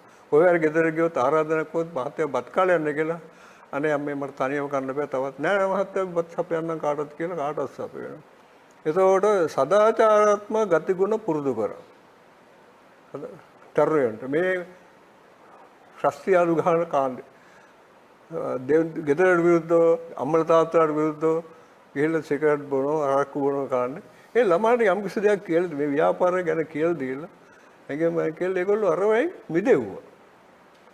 ඇත්ත කියනවා නම් ඒ මිදෙව්වම ඒවයි ගතගුණ බලලා දෙමව්පියොත් ඇත්තම මේක කොහොමද අපේ මේ පුතා මෙච්චර දුරට හැදිලා තියෙන්නේ. මේක වෙන අන්නර එයා විජේවීර මහත්තයා දවසක මහත්තයා කියලා. අර මහත්තයාගේ ආශ්‍රය තමයි මේක කරලා තියෙන්නේ. ඇත්තම කියනවා අම්මලා තාත්තලාගෙත් නැඹුරුවක් ආවා. ඒ නැඹුරුව තුළින් ඒ ගමේ ව්‍යාපාරය ගැන හොඳ පැතිරීමක් ගියා. එහෙම ගම් ගොඩවල් හැමතිස්සෙම විශේෂයෙන් හම්බන්තොට දිස්ත්‍රික්කයේ ඉස්සල්ලාම හැදුනේ එහෙමයි. ඒ විදිහේ පක්ෂපාතිකමක් ඇති වුණා. ඒ අහන දේවල් ගැන පක්ෂපාතිකද කියලා ව්‍යාපාරය දිගටම පැතිරුණා. ඊළඟට එයාගෙන් ඒ ගැන මත මේ කළා ඒ ව්‍යාපාරය විශ්වවිද්‍යාලයටත් පැතිරලා ගියා. විශ්වවිද්‍යාල වලින් උගත් ළමයි. ඒ උගත් ළමයින්ටත් ගිහිල්ලා මේ දේශන කිරීමේදී ඒගොල්ලෝ පිළිගත්තා. ගාද්දුරට සමාජවාදී පක්ෂ වලට කොමියුනිස්ට් පක්ෂ වලට සම්බන්ධ වෙච්ච සිසුන් හිටියේ ග්‍රැජුවේට්ස් අන්ඩර්ග්‍රැජ්ස්. ඒගොල්ලොත් මෙයා බලාගත්තා. ඒගොල්ලන් ඒ පාර ව්‍යාපාරේ ඉස්සරහට ගෙනිච්චා. ඇත්ත කියවනම් ව්‍යාපාරේ පටන් අරගෙන පටන් ගත්ත මම හිතන්නේ 66 වගේ 71 වෙනකොට අවුරුදු 5ක් විතර යනකොට සම්පූර්ණයෙන් මේ අන්තිමේ නම අපි ව්‍යාපාරය කියන එකට ජනතා වික්ටෝරිය කියලා නම තෙව්වා. ඔය අවුරුදු 6කදී ඔය හැඩගැස් පැදලා විප්ලවයකට සූදානම් කරා. කොමියුනිස්ට් පක්ෂය අවුරුදු 28ක් තිස්සේ කරපු දේවල්, සමාජවාදී පක්ෂය අවුරුදු 32ක් කරපු දේවල් විජේවීරට අවුරුදු 6න් කරන්න හැක්කුණා. ඇත්ත කියනවා එයාගේ හුඟා දුරට එයාගේ හැකියාව ලැබුණේ දක්ෂතාවය. මතනම දක්ෂතාවය. හුඟා ඕනම දෙයක් එකපාරක් කිව්වේ මතක හිටිනවා. කිසි කෙනෙකුට හිතනක් වෙන කතා කරන්නේ නැහැ. එයා පොඩ්ඩක් සාමාන්‍යයෙන් ඉතින් ගම් දේවල් අදහනකොට සරගත තියෙනවා. ඉතින් සරගතයක් නැති මිනිහෙකුට නායකත්වයක් දරන්න බෑ. එයා ඇත්ත වශයෙන්ම බලහත්කාරයෙන් නායකත්වයක් ගත්තේ නැහැ. එයාට නායකත්වය කවුරුත් පැවරුවා. එයාගේ යම් දේ ඉගෙන ගත්ත කාණ්ඩ මේකල හැමතිස්සෙම විජේවීර ඒ අතර ඇත්ත වශයෙන්ම හුඟක් දේවල් සිද්ධ වුණා. බලලෝභී මිනිස්සු හිටියා ව්‍යාපාර ඇතුළු කරලා සමහරට මෙහෙමත් වෙන්න පුළුවන්. එයා ග්‍රැජුවේට් කෙනෙක් නෙවෙයි. අපි ග්‍රැජුවේට්ස්ලා. ඒ නිසා මේක ව්‍යාපාරය කඩන්න ඕනේ කියලා මුල්ම බෝම්බේ තිබ්බේ කවුරු ධර්මසේකර කාණ්ඩේ. ඒතෙන්ද ඒගොල්ලන්ට විරුද්ධව තියලා මේ ව්‍යාපාරය නැති කරන්න ඕනේ කියලා මතයක් ඒගොල්ලන්ට ගියා. එයාට කාණ්ඩයක් හුඟක් එක්ක වුණා. ඊළඟට 71 වෙනකොට මතභේදත් මතුවුණා. ට මොන වගේ මතකයක්ද තියෙන්නේ විජේවීර සහෝදරයා සම්බන්ධයෙන් සහ එකට වැඩ කරද්දී සිදුවෙච්ච සිදුවීම් සම්බන්ධයෙන්? මම එක කාලයක් ඔහුගේ ආරක්ෂකයා වෙලත් හිටියා. ඇත්ත වශයෙන්ම කියනවා අති දක්ෂ පුද්ගලයෙක්. ඔහු වැඩ කරනකොට කම්මැලිකමක් දැක්වේ නෑ. ඒ නිසා තමයි අවුරුදු 5ක් ඇතුළතදී ලංකාවේ මේ වගේ නැගිටීමක් ඇති කරන්න පුළුවන් තරම් ශක්තිමත් වුණේ. ඔහුගේ නායකත්වය, ඔහුගේ උපදෙස්. ඉතින් ඒව හරිය ලස්සන ක්‍රියාත්මක කෙරුවා. මට මතකයි ඌව පළවෙනි පාර අත්අඩංගුවට ගන්න වෙලාවේදී ඔහු දෙවෙනි පෙළේ හිටියේ සනත්ලා, කරුණාරත්න, පොතුල වගේ අය අපට උපදෙස් දුන්නා මේවා කරන්න කියලා. ඉතින් ඒව අත් වශයෙන්ම විජේවීර සහෝදරගේ උපදෙස්. ඉතින් ඒ වෙලේදී විජේ සහෝදර බේර ගන්න මම සෑහෙන වැඩ කොටසක් කෙරුවා. ඒ කියන්නේ මගේ අම්මවත් එක්ක එතනින් තමයි මම සම්බන්ධ වෙන්නේ. එයත් එක්ක ගිහිල්ලා හරිචන්ද්‍ර වැන්නිස්ස මොන ගස්සලා යාගේ ලෝය හැටියට පත් කරලා අපි අම්මා වැරියා නුවරඑළියට ගියලා නුවරඑළියේ බදුල්ලේ රිමාන්ඩ් එකට ගිහිල්ලා බදුල්ලේ රිමාන්ඩ් එකේ කතා කරලා උසාවියට ගෙන දිනේ හොයාගෙන අපි උසාවියට ගෙන දිනේට අපි ගියා එතනදී ගිහිල්ලා පළවෙනි පාර අපදුන්නේ නැහැ. ඊළඟ වාරවලදී අපිට අපදුන්නා. ඒ අපදීලා ඇවිල්ලා නානුව ස්ටේෂන් එකට ගිහිල්ලා නානුව ස්ටේෂනේ කතාවක් පවත්වලා එතනින් ආරක්ෂා මදීන් වෙන කාර්යයකින් ගියා කොළඹට ආවා. ඊටවසෙම දක්ෂ සංවිධායකයෙක්, දක්ෂ කතිකයෙක්. ඉතින් ඒ ආවිල්ලා ආපු ගමන් තීරණය කෙරුවේ කොළඹ හයිඩ් පාක් එකේ රැළිය පවත්වන්න ඒක සංවිධානය කරන්න මට දුන්නා. මම තමයි නගර සභාවට ගිහලා බලපත්‍ර ගත්තේ, ගුවන්විදුලි බලපත්‍රය, ග්‍රවුන්ඩ් එක බුක් කෙරුවේ. ඉතින් ඔක්කොම කළා. එයා පැමිණෙන විට ආරක්ෂා යොදලා තිබුණ මගේ යටතේ. මම දන්නවා අති දක්ෂ සංවිධායකයෙක් සහ නායකයෙක්. මේක තරුණ අසහනය නිසා ඇතිවෙච්ච අරගලයක්, තරුණ පීඩනය නිසා ඇතිවෙච්ච අරගලයක් කියලා. ඇත්තට මේ අරගලය ඇතුලේ සමාජයට ලැබුණු ප්‍රතිඵල මොන හරි තියෙනවද? සමාජය වෙනස් කරගන්න පුළුවන් වුණාද මේ අරගලය ඇතුලේ? මේක ඇත්තටම මේ තරුණ අරගලයක් කියලා ඒකට ලඝු කරොතින් සාධාරණ නෑ කියලා මට හිතෙනවා. තරුණ අරගලයක් නෙමෙයි මේක. ජනතා අරගලයක්. තරුණෝ වැඩිපුර හිටියා. ජනතා අරගලයක්. දැන් බලන්නකෝ මේ හම්බන්තොට දිස්ත්‍රික්කයේ තලාවේ හිටියා ඒකනායක අංකල්. ඒකනායක අංකල් තරුණෙන් නෙමෙයි. එයා එතකොට අවුරුදු 50 ගණක් එයා වයස. එතකොට අපි කියමු බුලට් 100 කෑගල්ලේ. කෑගල්ලේ. ඔව්. අපි 100 කියලාමයි කිව්වේ. රෝහන් සහෝදරයෙක් කිව්වේ 100 කියලා. තරුණෙක්ද නැහැ. වැඩි හිටියේ.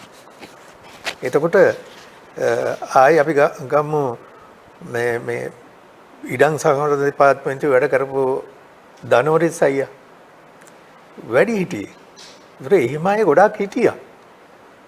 මම කියන්නේ සාපේක්ෂව තරුණ පිරිස් වලට සාපේක්ෂව අඩු සංඛ්‍යාවක් තමයි. නමුත් මේක තරුණ කැරල්ලක් කියලා තරුණින්ට සිද්ධ වෙච්ච අසාධාරණයක් නිසා තරුණයෝ නැගී හිටියා කියලා අපි ඒකට ලොහු කරවතින් ඒක නිවැරදි නෑ කියලා තමයි මම හිතන්නේ. දැන් අනිත් පැත්තෙන් මෙහෙම ගමුකෝ. මේ අරගලේ දැන් ඔබ අහුවා මේකේ මේ මොකද්ද මේකෙන් සමාජයට ලැබුණු ප්‍රතිලාභ කියලා. තරුණයාට ලැබුණු ප්‍රතිලාභ, සමාජයට ලැබුණු ප්‍රතිලාභ. ඔව්. එතකොට මේ ප්‍රතිලාභ ලබා දෙන්න නම් මේ අරගලෙන් ජයග්‍රහණය කරන්න එපා එකක්. මේ අරගලෙන් පරාජයටපත් වුණා අපි. පරාජයටපත් වුණා අරගල කරුවා. එතකොට පරාජයටපත් වුණාට පස්සේ ජයග්‍රහණය කරුවාම ලබා දෙන්න ප්‍රතිලාභ ලබා දෙන්න පුළුවන් කමක් නැහැ. හැබැයි පරාජයටපත් වුණත් ඒ පරාජය තුල සමාජයට විශාල වෙනසක් කරන්නට ආණ්ඩුවට මේ අරගලකරුවන්ගේ මැදිහත් වීම ආණ්ඩුවට කිසියම් වෙනස්කමක් ඇති කර ගන්නට දැඩි බලපෑමක් ඇති කෙරුවා. දැන් තරුණ සේවා සභාව පිහිටුවේ ඊට පස්සේ. ඒගොල්ලෝ ගණන් හැදුවේ මේක තරුණ අරගලයක්. ඒ නිසා තරුණයින්ට මොනවා හෝ තරුණයෝ පොඩ්ඩක් මේ සන්තර්පණය කළා තියාගන්න ඒගොල්ලොන්ට තරුණ සේවා සභාවේ ඒවයි නාට්‍ය දැන් ඔය තරුණ සේවා සභාවේ කරන වැඩ තියෙනවනේ නේ කලා කටයුතු කරනවා නාට්‍ය චිත්‍රපටි ඒ වගේ ඒවා තරුණයින්ට බොහෝ දුරට අල්ලලා යන වැඩසටහන් ක්‍රියාත්මක වෙනවා. එහෙම කළා මේගොල්ලෝ පොඩ්ඩක් ෂේප් කරලා තියාගන්න පුළුවන් වෙයි කියලා තරුණ සේවා සභාව. ඉතින් ඒක අදත් තියෙනවා. මේකෙන් කිසියම් සේවයක් සිද්ධ වෙනවා.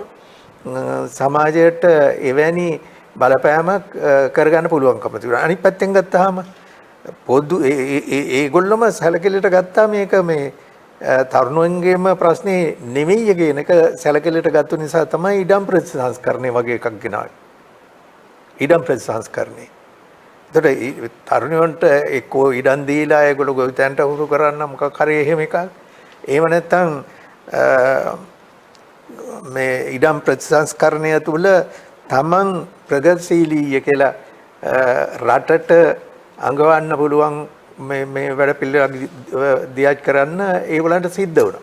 ඉඩම් ප්‍රතිසංස්කරණය කරේ අර අක්කර 50 සීමාව දාලා එක්කෙනෙකුට අක්කර 50 තියාගන්න පුළුවන්කම තියෙන්නේ කියලා අක්කර දහස් ගණන් තිබිච්ච අයගේ ඉඩකඩම් පවර ගත්තා. ඉඩම් ප්‍රතිසංස්කරණය යටතේ රජයට පවර ගත්තා. එතකොට රජයට පවර ගත්තේ නිකන් නෙමෙයි. සිරිමා බණ්ඩාරනායක නෝන්ලයි පොල් ඉඩම් පොල්වතු පවර ගත්තා අක්කර දහස් ගණනක් පවර ගත්තා.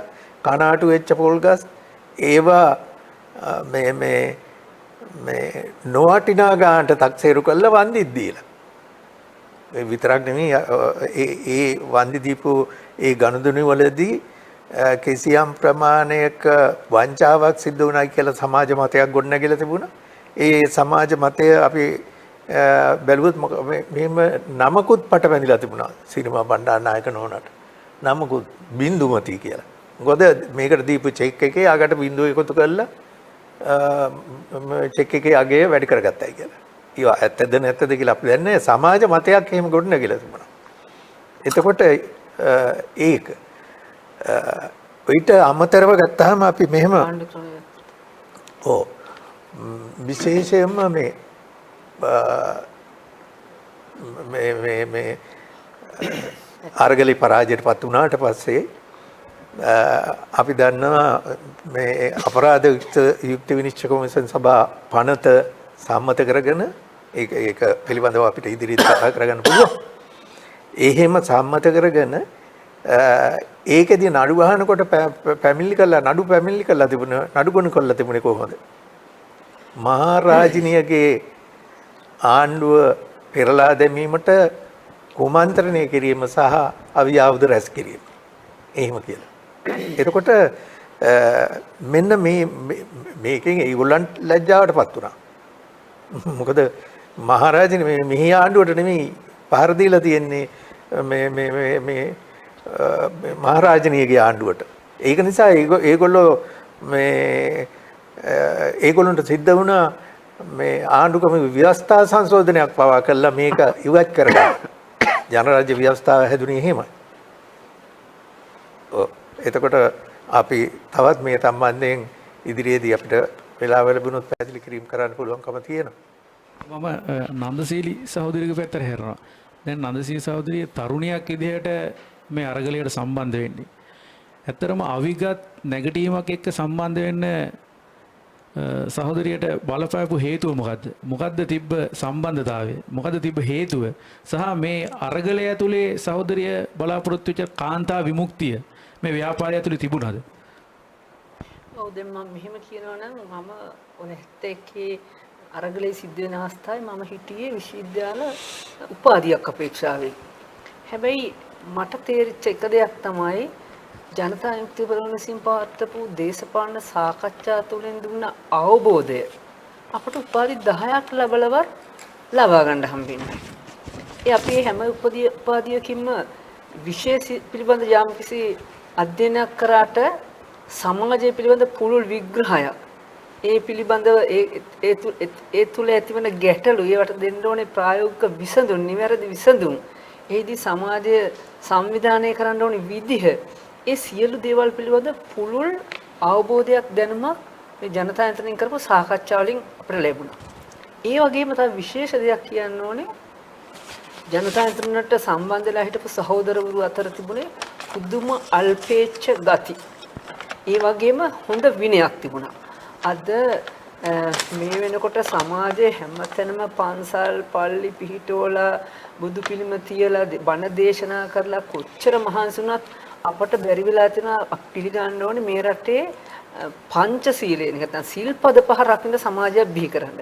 හැබැයි එදා ජනතාවනේ අර දේශපාලන සාකච්ඡා ඒ තිබුණ හික්මීම ඒ තිබුණ විනය තුල හොඳ හික්මුණු පිරිසක් බොරු කියන්නේ නැති හොරකම් කරන්නේ නැති රටට ආදරය කරන ඒ වගේ මත්පැන් පානය කරන්නේ නැති විවිධ අපරාධ අපචාර වැඩවලට යොමු වෙන්නේ නැති හොඳ හික්මුණු රට ගැන ආදරයක් තියෙන හොඳ තරුණ පිරිසක් ඒ තුල ගොඩනගලා තිබුණා.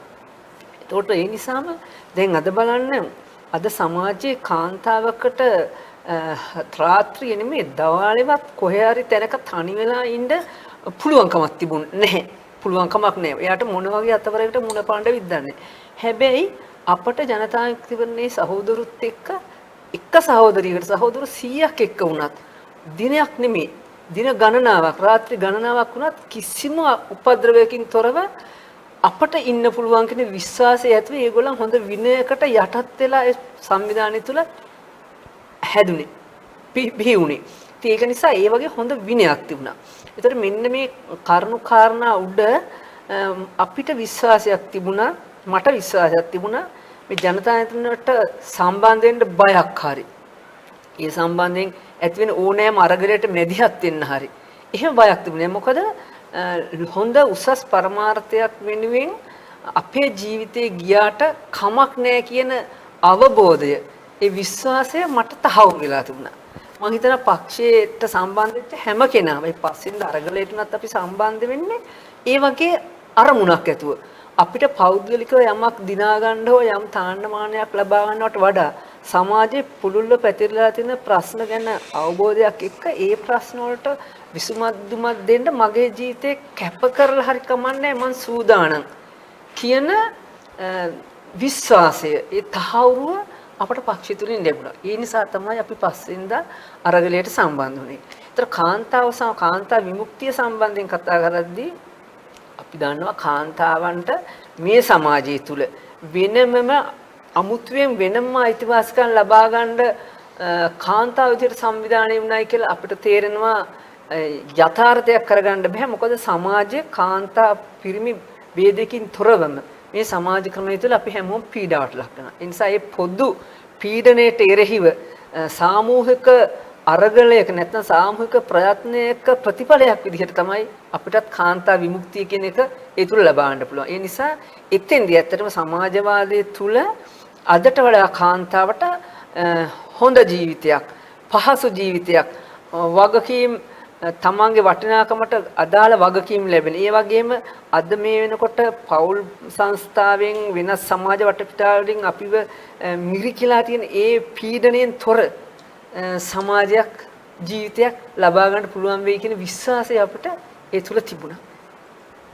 සහෝදරය මම හිතන්නේ හිරගෙවල් ඇතුලේ කැලෑ ඇතුලේ අපිට මේ තව අත්දැකීම් සහෝදරියෝ කොහොමද ඒවට මුහුණ දුන්නේ ඒ අත්දැකීම් සහෝදරයත් එක්ක කොහොමද බෙදා හදාගත්තේ කියලා අපිට කතා කරගන්න පුළුවන් වෙයි.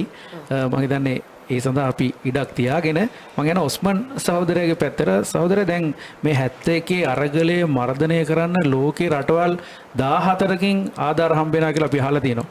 කොහොමද මේ දැවැන්ත මර්ධනය ව්‍යාපාරය බාරගත්තේ මොනවාද ඒ සඳහා යොදාගත් උපක්‍රම? එකක් තමයි මුලින් ඉඳලම ජනතාව විමුක්ති පෙරමුණ CIA සංවිධානයක් කියලා වාමාංශිකව හැඳින්වීම. ඒ නිසා වැඩිපුර ආධාර දීලා තියෙන වාමාංශික රටවල්නේ. චීනය, රුසියාව, ඒ වගේ රටවල්නේ. වැඩිපුර ඉන්දියාව රෙමේ. ඒකට හේතුව තමයි මේ අපේ ව්‍යාපාරය මේ CIA සංවිධානයක් හැටියට හැඳින්වීම. ඊළඟට තව එකක් තමයි අපි ඒගොල්ලෝ ප්‍රචාර කරපු දෙයක් තමයි මම දන්නවා. 71 අරගල යන වෙලාවට මේ තරුණයන්ගේ බලාපොරොත්තුවක් තිබුණලු අවුරුදු 50ට ඉහළින් සියලුම වයසක කට්ටිය 50 තියලා ඉතින් මරනවා කියලා. මං කියන එක අමූලික බොරුවක්. මගේ අම්මත් ඒ වෙනකොට 50ට වැඩි. අම්මත් මේ අරගලයට සම්බන්ධ වෙච්ච කාන්තාවනේ යවත්මත් නෑ. බොරු. අති බොරු ප්‍රචාරය කරලා අපි පිළිබඳ නරක නාමයක් පිටරට වලට දිනුනාම ඒගොල්ලෝ හිතුවා මේ CIA සංවිධානය මේ වගේ ප්‍රස්තාව සංවිධානයක් මර්ධනය කරන්න සමගි පෙරමුණ ආණ්ඩුවට උදව් කරන්න ඕනේ කියලා. ඒ මේ ස්ථානේ තමයි ඒගොල්ලෝ උදව් ගත්තේ. හැම කෙනෙක්ම ගිහිල්ලා කිව්වේ ඒකයි මේක ත්‍ස්තවාදී සංවිධානයක් මේක වැඩ පවත්වන්න ඕනේ කියලා. එහෙනම් බලට ආධාර කරනවා කියලා විඥානවල අරම දෙන්න ගත්තා. ඉතින් ඒ වගේ විශාල ආයුධ මේ තරුණයන් මර්ධනය කරන්න ගෙන්න ගත්තේ ඒ විදිහට. ඉතින් මම කියන්නේ ඒක බොරු ප්‍රචාරය. මේකේ මේ සම්බන්ධ විශාල බොරු ප්‍රචාරයක් ගෙනිච්චා. මේ ඇත්ත මේ ඔස්වන් සහෝදරයා ඉදිරිපත් කරපු කරුණු වලට පොඩ්ඩක් මේ එකතු කිරීමක් කරන්න. මොකද රටවල් හැටියට ගත්තාම සමාජවාදී ලෝකෙ තිබිච්ච සමාජවාදී රටවලුත් මේකෙදි මේ ආණ්ඩුවට සහයෝගය දක්වනවා. චීනය රුසියාව වගේ චීනය රුසියාව වගේ රටවල්. එතකොට ධනේශර රටවල් කොහොමත්ම මේකට උදව් කරනවනේ. මේ එක්සත් ජනපදය එක්සත් රාජධානිය ඉතාන්නේ. එතකොට අනිත් පැත්තක තමයි ඉන්දියාව ළඟම තියෙන රට මේ වගේ රටවල් එකතු වුණාම ඔක්කොම 14ක් විතර. අර සහෝදරයා පැහැදිලි කරා වගේ අදත් මේ ගැටලුව තියෙනවා. මොකද මේ සමාජගත කළා තිබුණේ මේක CIA පටන් ගත්තෙම මේක CIA කෙමනක් කියලා. තරුණයන් පිළිගන්නා CIA කෙමනක් කියලා. ඒක කොමියුනිස්ට් පක්ෂයට සම්බන්ධ මේ ඇත්තපත්‍රයේ තමයි ඉස්සෙල්ලම 1969 මේ පළ කෙරුවේ. එතකොට CIA කෙමනක් කියලා. මේ මතිමතාන්තර මේවා ඔක්කොම මේ අර සමාජවාදී රටවල මේ සෝවියට් දේශයේ රහසොත්තු සේවාවල් අරමුව තියෙනවා තමයි. හැබැයි ඒගොල්ලන්ටත් හරියට මේක තේරුම් ගන්න බැරි වුණාද කියලා අදහසක් තියෙනවා. මොකද හේතුව මේ ඒ රටවල් එකක් ඒගොල්ලෝ කල්පනා කරන කොමියුනිස්ට් පක්ෂයේ සමාජ පක්ෂය වගේ ඒගොල්ලන්ගේ මතය පිළිගන්න අය ඒගොල්ලන්ගේ දර්ශනය පිළිගන්න අය මේ ආණ්ඩුව තුල ඉඳී අනික් කාරණාව මේ වැරදි මත සමාජගත කළ තිබිච්ච වැරදි මත ඒගොල්ලන්ගේ ඔළුව වලටත් ගියපු නිසා මේ තත්ත්වයන් නැති කරන්න නැති කියලා. පරිම ඒගොල්ලන්ගේ සහයෝගය දක්වලා මේක තලලා දැම්මා. මං හිතන්නේ එක සමාජවාදී රටක් හැටියට කොරියාව, උතුරු කොරියාව. උතුරු කොරියාව විතරක් මේකෙදි මරියත් උන්නේ ලංකාවේ තිබුණා මේ මොකද්ද තානාපති කාර්යාලය මේගොල්ලෝ විශ්වාස කරු. ඒ දවස්වල කිම් මිල් සුන් කියලා පත්තර ලංකාදීප පත්තරේ ලිපි පෙළක් ගියා. පත්‍ර පිටු පුරවලා ගියා. මේක හරි ප්‍රසිද්ධ වුණා. ඒ නිසා මේක මේ 71 අරගලයට උත්තේජනයක් ලබා දෙන්න මේගොල්ලෝ කටයුතු කරුවා කියන තැන උතුරු කොරියාව කටයුතු කරා කියන තැන ඉඳලා තානාපති සම්බන්ධකම් පවා අත්හැරියා. දැන් ආදටත් මම හිතන්නේ උතුරු කොරියාවේ තානාපති සම්බන්ධකම් පවත්න්නේ මේ ඉන්දියාවේ මේ ඉන්න කොන්සල්වරියෙක් කරහා. ඒ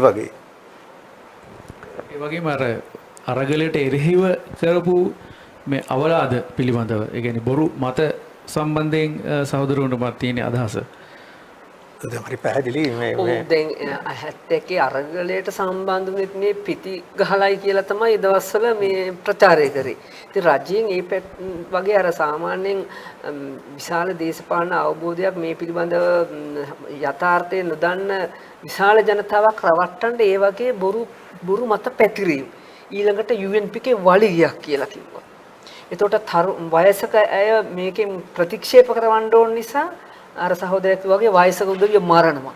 අවුරුදු රටේ පොඩි ළමයි ජනගහණය වැඩි වෙන එක ආණ්ඩුවට කරදරයක් එහෙම කියලා පොඩි ළමයි මරනවා. ඔන්න වගේ වැරදි මත රටේ මේ සිද්ධියෙන් පස්සේ 71 සිද්ධියෙන් පස්සේ විශාල වශයෙන් ප්‍රචාරය කරා. ඒක නිසාම අපට 76 පක්ෂ නීත්‍යානුකූල වෙලා නැවත වැඩ පටන් ගන්නකොටත් අපට ලොකු අරගලයක් කරන්න සිද්ධ වුණා මේ වගේ පැතිරලා මුල් බැහැගත්ත මේ වැරදි මතත් එක්ක. අර තව මතයක් තිබ්බා මේ ජනතා යුතු පෙරමුණ මේ මත් පෙති දීලා තරුණියන්ව මේ අරගලයත් එක්ක සම්බන්ධ කරගත්තා කියලා. ඒක නම් බොරුව සම්පූර්ණ. ඒ මොකද අපිට පක්ෂයේ කාලේ උපදෙස් දීලා තිබුණා ස්ප්‍රින් එකතු කරන්න කියලා. ඒ එකතු කිරීමේ උඩ අපි ස්පිතාලවල වැඩ කරනලා අයලවුවා එම ස්ප්‍රින් ගෙනල්ලා පොඩි බැඳලා උලන් යන්න නැති වෙන පොලිතින් බෑග් වල දාලා තිබුණා ඒවා අපි අරගෙන යන්න. ඒව හවු වුණා. හවු වුණාම ඒව ගෙනල්ලා පෙන්නුවා මේ තියෙන්නේ පෙති දීලා තමයි මේගොල්ලෝ මේව කරන්නේ. එහෙම පෙත්තක් මම දැනුවත්ගෙන අපි ඒ වෙනකොට අපිට රෝන් සහෝදර උපදෙස් දීලා තිබුණා පිටකස්ම ඉන්ජෙක්ෂන් එක ගහන්න ඊළඟට මේවට අවශ්‍ය වුණ බේත් ලැති කරන්න තුවාලයක් වුණොත් දාන්න බේත් එකතු කරන්න එහෙම කරලා තිබුණා. ඉතින් ඒගොල්ලෝ ඒවත් පාවිච්චි කරුවේ අපිට විරුද්ධයි. මේ මත්පැන් දීලා ගෙනියනවා මේ බොරු කරලා ළමයිව මානසිකව මෙව කරලා ගෙනියනවා කියලා. එහෙම එකක් තිබුණේ නැහැ. ඇත්ත වශයෙන්ම හැංගීමෙන් ආපු තරුණයෝ මේ හැංගීමෙන් ආපු මිනිස්සු දැන් ඇත්ත වශයෙන්ම තරුණ විතරක් කියලා කියනවනේ ඒ මතෙත් වැරදි. දැන් පැන්ටිස් අයියා කියන්නේ ගොවියෙක් වයසක මිනිස්සෙක්. විජේවීර සහෝදරයා උට දේශපාලන අවබෝධය දීලා පාදිකාදාරෙක් වගේ තත්ත්වයට ගෙනත් දැම්මා. ඇයි ඒත් කම්කරු සහෝදරි. ඇත්තට මේ පෙත්තකට වඩා අපට දුන්න අර දේශපාලන වැටහීම සමාජය ගැන කරපු විග්‍රහය. එතකොට අපි අතර තිබුණ මේ ගුණාංග එක අපිට ඒ පෙත්තකින් ගන්න බැරි ලොකු ගුණයක් අපිට අපේ ජීව ගුණයක් අපේ හිත තුළ ඇති වුණා. දැන් අපේ පන්තියක් තිබුණා නිදහස් නැහැ කියලා අපේ ලංකාව. ඒක ඔප්පු වුණානේ. නිදහස කියන එක. නිදහස කියන පන්තියේ ඒක ඒගොල්ලන්ට අන්තිම ලැජ්ජ වෙන්න උනා. ඒ කියන්නේ මොකද අපි අපේ රටේ නීතිඥයෝ පවා කොයින් කවුන්සල් රජනීය නීතිඥයෝ අපි නඩු අහන්න ප්‍රී කවුන්සිල් යන්න ඕන එංගලන්තෙට. ඊළඟට අපි දිවුරන්නේ රජනීය වෙනුවෙන්. ඉතින් මේවා තිබුණා. ඒ තිබිච්ච දේවල් අපි පන්ති වලින් උගන්වුවා. එතකොට තමයි තරුණ තේරුම් ගත්තේ මේක ඇත්තයි කියලා. ඒ නිසා තමයි ව්‍යවස්ථාව වෙනස් කරන්න උඩ 72 ව්‍යවස්ථාව වෙනස් වුණේ එතකොට තමයි. ඉතින් අඩේ ඇත්තයි මේ කියලා තියෙන මේ විදිය මේ ව්‍යවස්ථාවක් තියෙන්නේ. ඒ නිසා ජනරාජ්‍ය ව්‍යවස්ථාව ආවේ ඊට පස්සේ අපේ අරගලියේ ප්‍රතිඵලයක්. මම කියන්නේ කිතුකට සහෝදරයා මේ 71 අරගලය ගැන කතා කරද්දී මහනඩුව අමතක කරන්න බෑ. ඇත්තටම මහනඩුවේදී මොකද උනේ? ඔව්. දැන් 71 අරගලය පරාජයටපත් වුණානේ. මේ අරගලය පරාජයෙන් තමයි කෙලවර වුණේ. ආණ්ඩුව දිනුවා. ඊට පස්සේ ආණ්ඩුවට වමනා වුණා අත්අඩංගුවට ගත්තු අය විශාල පිරිසක් අත්අඩංගුවට ගත්තු අයගෙන් විශාල පිරිසක් ඝාතනය කළා දැම්මා. 10000ක් මැරුවා කියලා ගණන් හිලා කියනවනේ.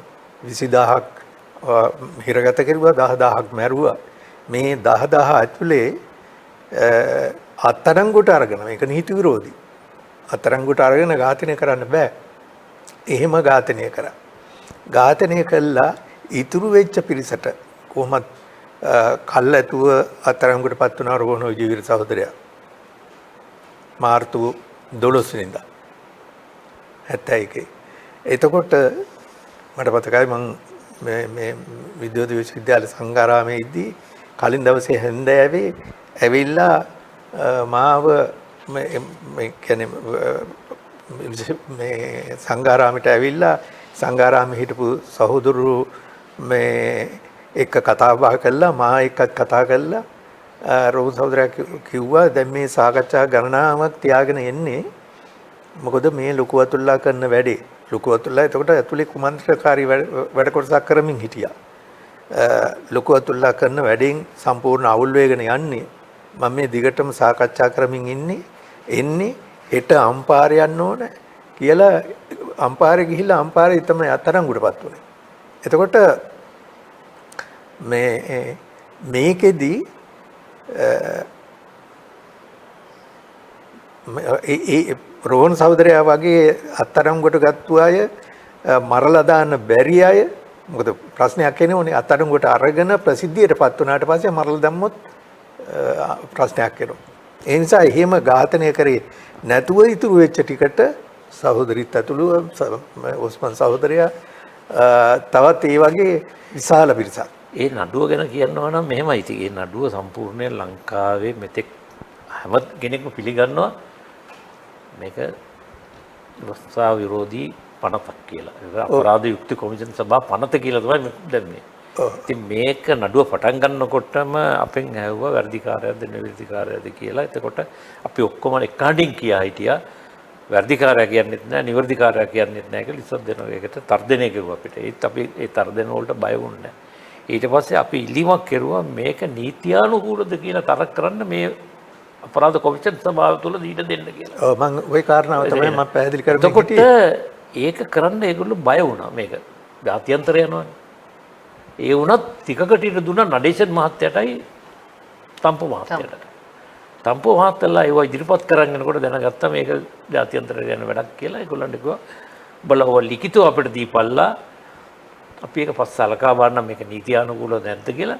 මම තමයි අග්‍රාමාත්‍යකාරයා මම මේක මේ විත්තිකරුවන්ට පොලිස් ආධාරණයක් කරන්න පොරොන්දු වෙනවා කියලා.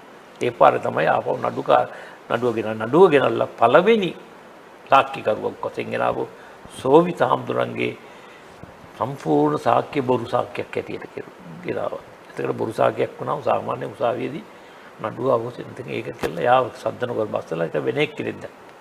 ඒ ලොකු අතුළු. සමහර දේවල් ලොකු අතුළුනත් බොරු ප්‍රචාරය කරන්න ගත්තා. ඊළඟට ඒකම මිනිස්සු හැදුවා පුළුවන් තරම් වරප්‍රසාද දීලා ආණ්ඩුවට පක්ෂපාතී කණ්ඩායම් හදන්න. ඒක තමයි මේ කොමිෂන් සභාව පනතේ යටතේ පත් වෙච්ච ඒ කොමිටිය කෙරුවේ. දැන් මාවත් 3-4 පාරක් ගෙනිච්ච කොමිටියට. කිව්වා වැඩිකාරයා කිව්වා කියලා. මම කිව්වේ නෑ මම කිව්වා වැඩිකාරයා කියන්න බෑ. ඇයි මම වැඩිකාරයෙක් නෙවෙයි. මේ රටේ අසාධාරණ ටුරිස්ට්ව නැගිට තරුණෙක්. ඒ නිසා මම වැඩිකාරයා කියන්නේ මම ඕනම දඬුවමක් විදින්න සූදානම් කියලා මම කිව්වේ. මම තමයි තනියම ඒක මම කූඩුවට ගෙනගලා කිව්වා. ඒකට මට පුටුවක් දෙන්න හැදුවා විදින්න බැරි නිසා මං කිව්වා මට මාව අත්අඩංගුවට ගත්තා මේ හමුදාව පොලිසිය මට ඉතා ලෝකේ තියෙන දරුණුම අමානුෂික වද වේදනාවල් දුන්නා. මම ඒක ඔප්පු කරන්න පුළුවන් වෛද්‍ය සාහිත්‍ය කියලා. අන්තිමට ඒක එක්චෙන් දීපරන් මට පොරොන්දුවක් වුණා. හරි ඔබ ගැන මම සලකා බලන්නම්.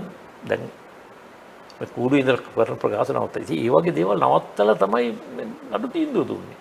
තිදු සහෝදර අපිට එතන ඉස්සරහට යන්න පුළුවන් නතර කරපු තැනින්. ඔව් මම පැහැදිලි කරමින් හිටියේ මෙහෙමයි. මේ මහනඩුව කියන එක පැවතුණු නීතිය අනුව නඩු පැවරුවකින් මේ නඩුව ඔක්කොම අහක යනවා. මොකද හේතුව නඩු පවරන්න වෙන්නේ මහරජිනියකද මේ නඩු පැවරුවෙත් එහෙමයි. මහරජිනියගේ ආණ්ඩුව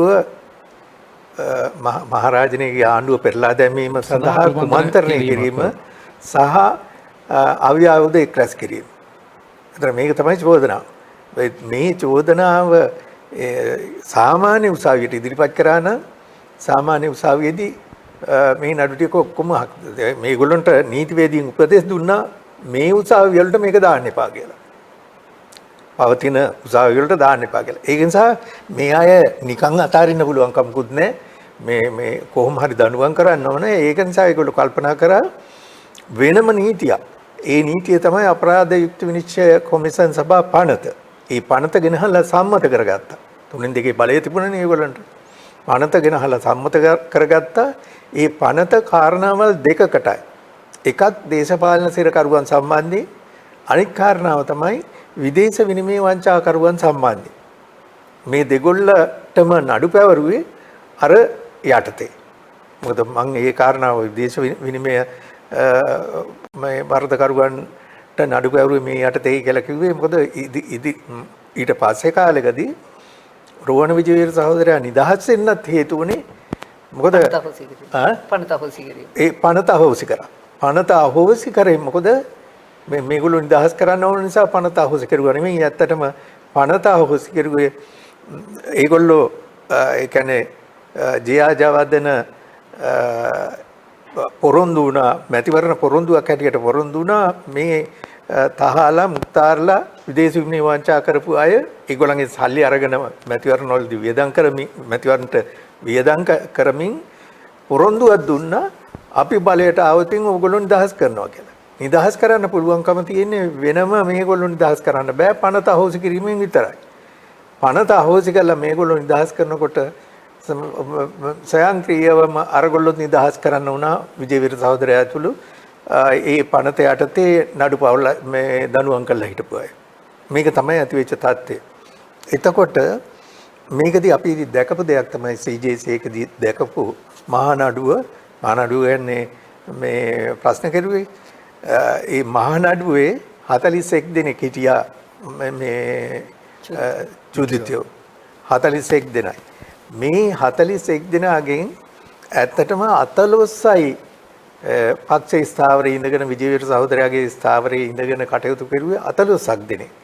අනිත් වැඩි දෙනෙක් මං කියන්නේ එළියේ ඉඳගෙන අරගලයට අනදීපු ලොකු වතුරලා පවා ආණ්ඩුවේ කීකරු ගෝලයෙක් බවට පත් වුණා. ආණ්ඩුවේ සාක්ෂිකාරයෝ බවට පත් වුණා. සාක්ෂිකාරයෝ බවට පත් වෙලා ඒගොල්ලෝ නිදහස පැතුව අය පැත්තේ.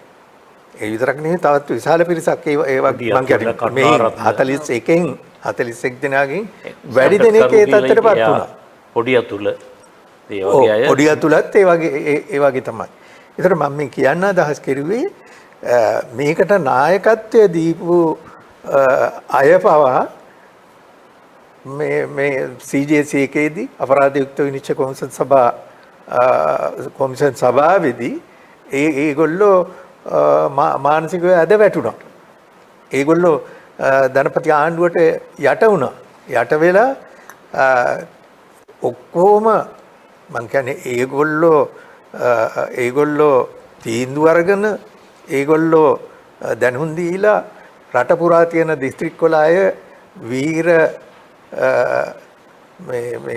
වීර සගයින් හැටියට මේ අරගලයට මැදිහත් වුණාට පස්සේ ඒ තමන් තීන්දුව අරගෙන මේක පිළිබඳව අපිට තව චුට්ටක් කතා කරන්න පුළුවන්කම තියෙනවා මේ තීන්දුව කොහොමද ගත්තේ කියලා.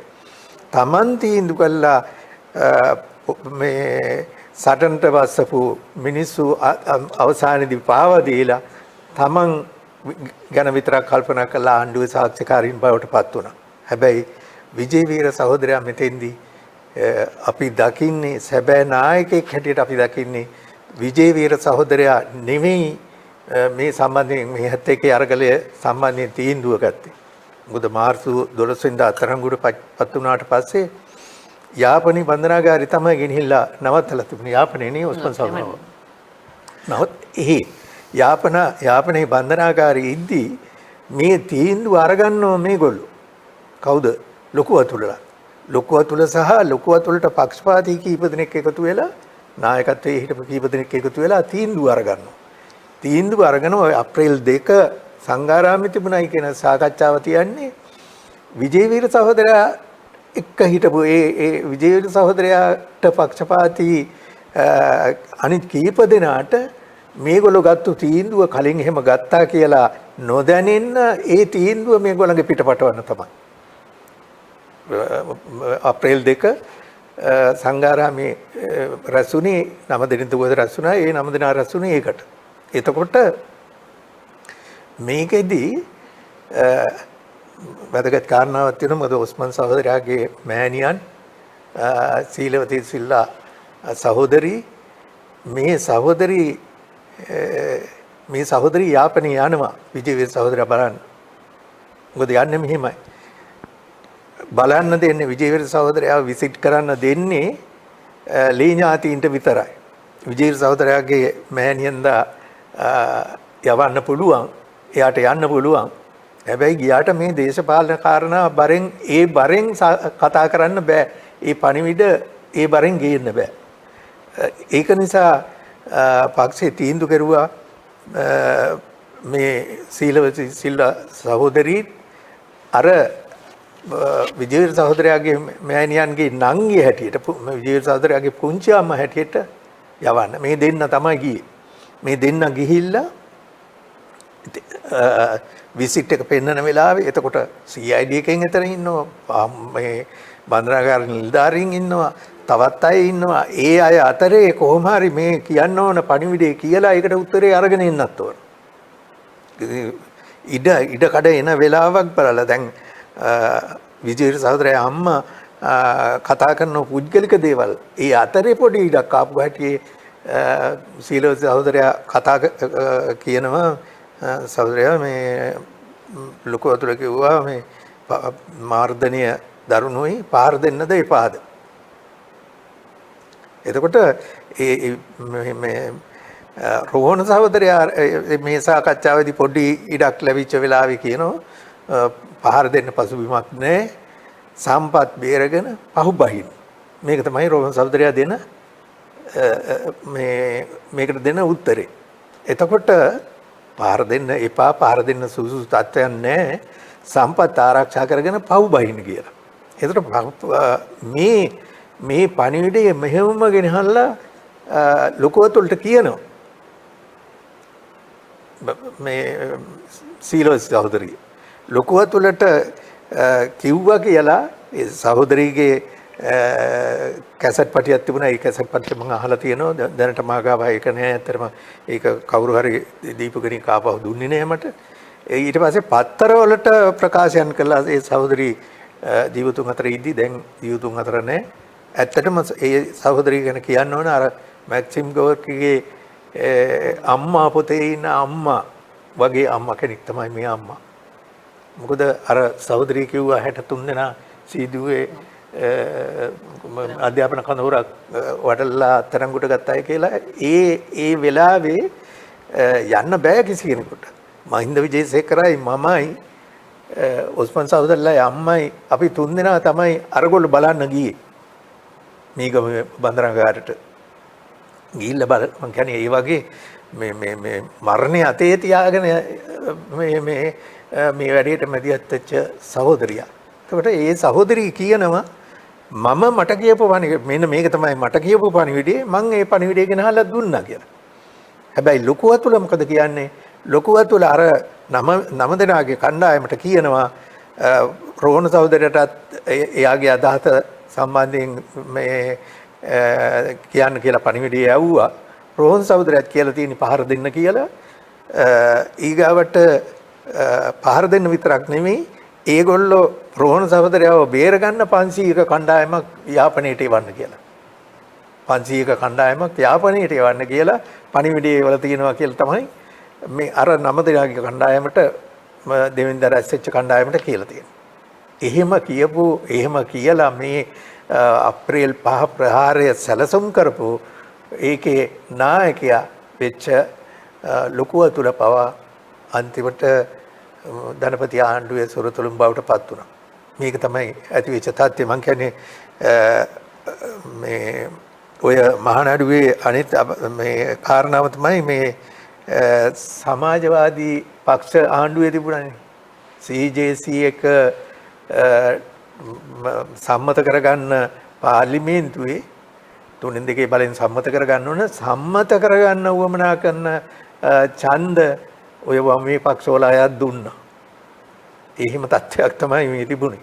ඉතින් ඒක නිසා අපි මේ සම්බන්ධයෙන් මහානඩුව සම්බන්ධයෙන් තියෙන තත්ත්වය මේ සාකච්ඡා කරනවා නම් ඔන්න ඔය මේ කියපු කරුණු වලට යටත්ව තමයි ඇත්තටම අපි ඒ දිහා බලන්න ඕන. මට ඔතනදී පොඩි කාරණයක් මතක් නේ මහානඩුව නම් කරද්දී චූදිතය නම් කරද්දී. ඇත්තට මෙතන දේශපාලන ව්‍යාපාරෙම නායකත්වයේ විජේර සහෝදරයානේ. හැබැයි විජේර සහෝදරයා පළවෙනි ඉත්තිකාරය විදිහට නම් කරේ නැහැ. මොකද සාමාන්‍ය සමාජයේ අපේ මතයක් තියෙන මේ 13 අවාසනාවන්ත අංකයක් කියලා. ඒක විජේර සහෝදරයා 13 අසුභාංකයක් කියලා. විජේර සහෝදරයාව 13 වෙනි සැකකාරය විදිහට තමයි නම් කරේ.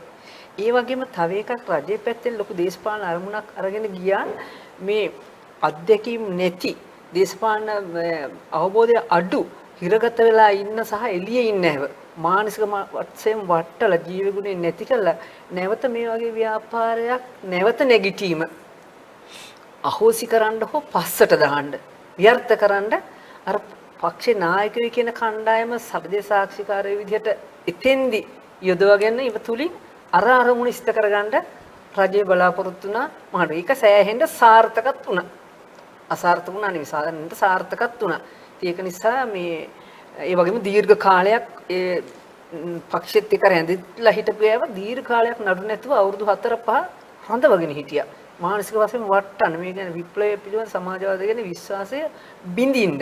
එහෙම බිඳපු තරමට රජයේ පැත්තෙන් සාර්ථකයි. මේකට මුණ දුන්නේ හැටි. ඒ නිසා ඒ වගේ වැඩපිළිවෙලකුත් මේ තුල රජයේ පැත්තෙන් දේශපාලනිකව ක්‍රියාත්මක වුණා. මම හිතන්නේ අප්‍රේල් අරගලය පිළිබඳ කතා කරනකොට මහා නඩුව ගැන අපිට දවස් ගණනාවක් කතා කරන්න තරම් දේවල් තියෙනවා. ඒක ඇතුලේ රජයේ සාක්ෂිකාරයන් වෙච්ච හැටි, රෝහණ සහෝදරයා තනි වෙනවා. ඒක ඇතුලේ රෝහණ සහෝදරයා තමන්ගේ දේශපාලන අරමුණ වලින් පෙනී ඉන්නවා. ඒකේ සාක්ෂි වල පවා මම හිතන්නේ මේවා ලිඛිතවත් අපිට බලා ගන්න පුළුවන්. දැන් මම හිතන්නේ මේකේ අපිට දැන් තියෙන කාල වේලාවත් එක්ක අපි අවසානයක් දක්වා මේ සාකච්ඡාව අරගෙන එන්න ඕනේ. මම අවසාන වශයෙන් ඔබ සියලු දෙනාටම පොදු ප්‍රශ්නයක් ඉදිරිපත් කරනවා. ඔබ අප්‍රේල් අරගලයට සම්බන්ධ වුණේ සමාජ පීඩනය දැකලා, සමාජ අසාධාරණය දැකලා. ඒ වකට තරුණයන් හැටියෙන් තරුණයන් හැටියෙන් ඔබේ අරගලයට සම්බන්ධ වුණා. අද දවසේදීත් මේ අරගල හැමම තියෙනවා. මේ පීඩනය හැමම තියෙනවා. මේ සමාජ අසාධාරණ හැමම තියෙනවා. වැඩිහිටි පරපුර හැටියට අද ඉන්න තරුණයන්ට මොකද්ද අවසාන වශයෙන් දෙන්න තියෙන පණිවිඩය? අපි බෙන්ට් සහෝදරයන් පටන් ගමු. අපි තවසම දැන් අවුරුදු 50කට ඉස්සෙල්ලා ඔය අරගලයක් කරේ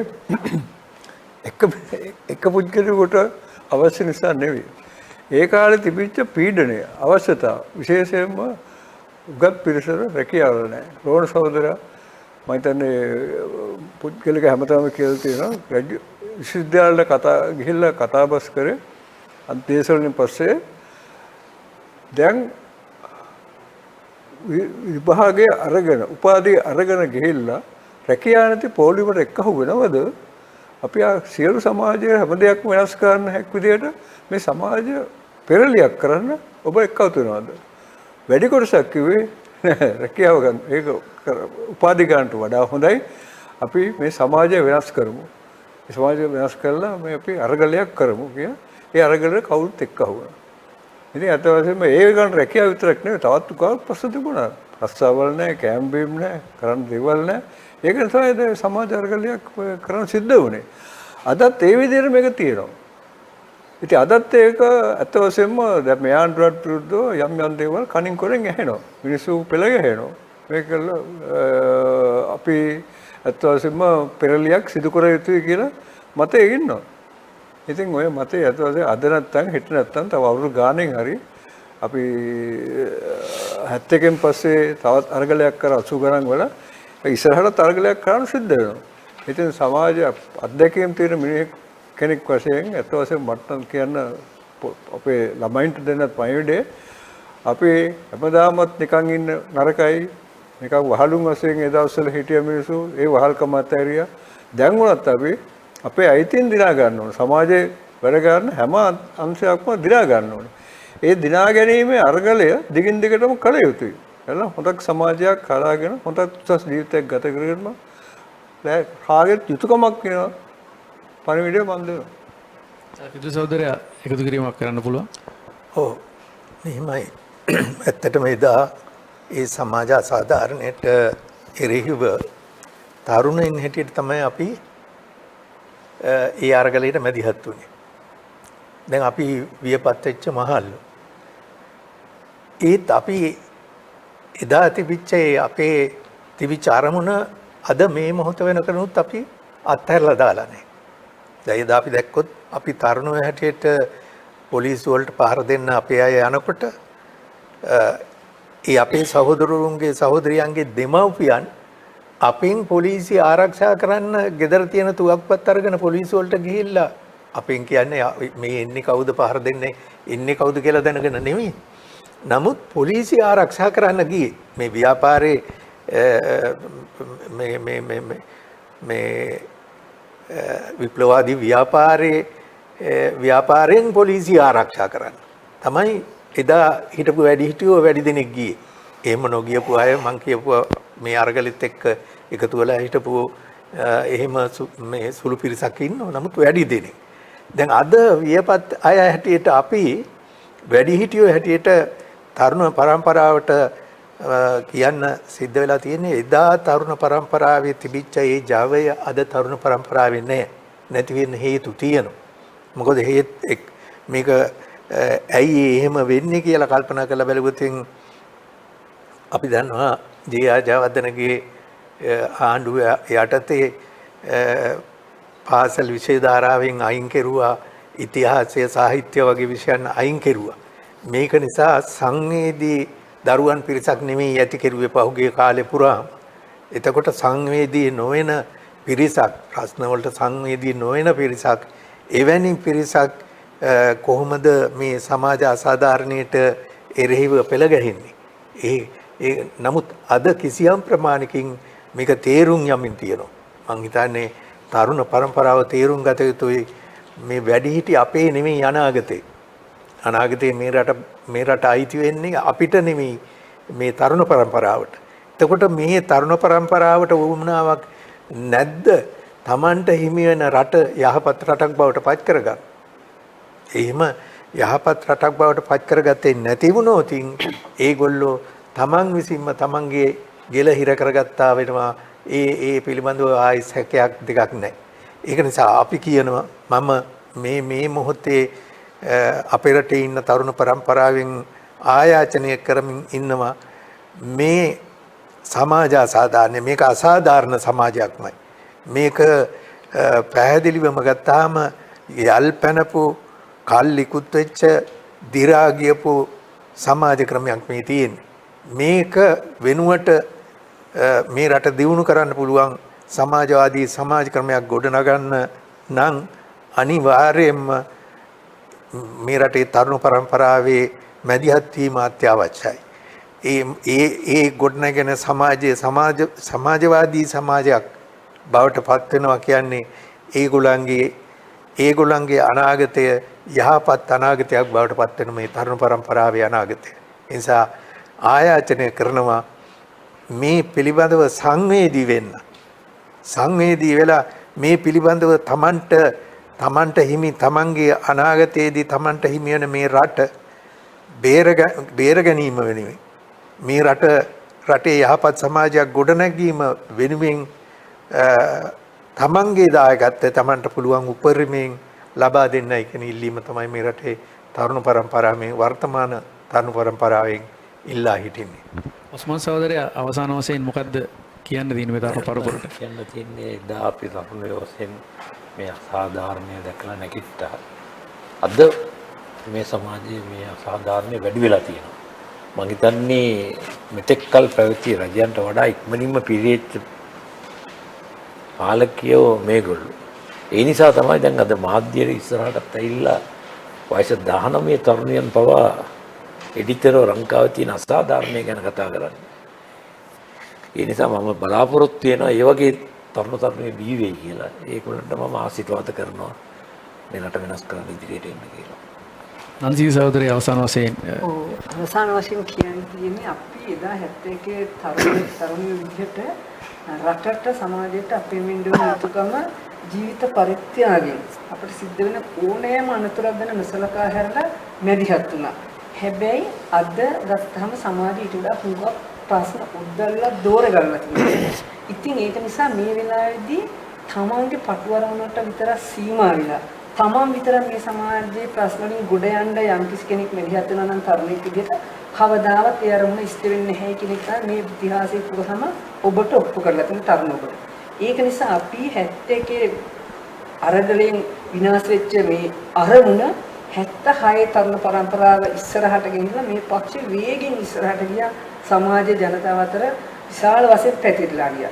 ඒ වගේම ඊට පස්සේ 94 ඒ තරුණ කොටස ඊටත් වඩා වේගෙන් මේ පක්ෂයේ ඉස්සරහට අරගෙන ගියා. ඒ නිසා අපට පැහැදිලි වෙනවා මේ ගරා වැටලා තියෙන මේ උඩුදුවලා තියෙන සමාජය වෙනස් කරන්න තනි පුද්ගලයන්ට පෞද්ගලික විසඳුම් නැහැ. ඒකට තියෙන සාමූහික විසඳුම.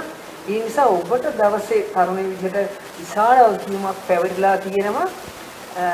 සමාජ මාධ්‍ය හරහා පමණක් නෙවෙයි බැහැලා සමාජයට බැහැලා මිනිස්සු අතරට ගිහිල්ලා මිනිස්සුන්ට මේවා තේරුම් කරලා දීලා ඔබ ක්‍රියාකාරී තරුණයෙක් විදිහට මැදිහත් වුණොත් අපේ අරමුණට ළඟා වෙන්න අපිට වැඩි කාලයක් ගත වෙන්නේ. අපේ අරමුණ අපේ ඇස් ඉදිරිපිටම සාර්ථක වෙයි කියන විශ්වාසය තියෙනවා. ඒ සඳහා ඔබ හිත ධෛර්යමත් කරගන්න අවබෝධ කරගන්න ශක්තිමත් මැදිහත් වෙන්න නැගී හිටින්න කියන ඉල්ලීම තමයි ඊළඟට. මම දැන් අද අපි සාකච්ඡා කරේ ධනවාදයට එරෙහි බක්මහේ උපන් පළමු තරුණ නැගිටීම පිළිබඳව.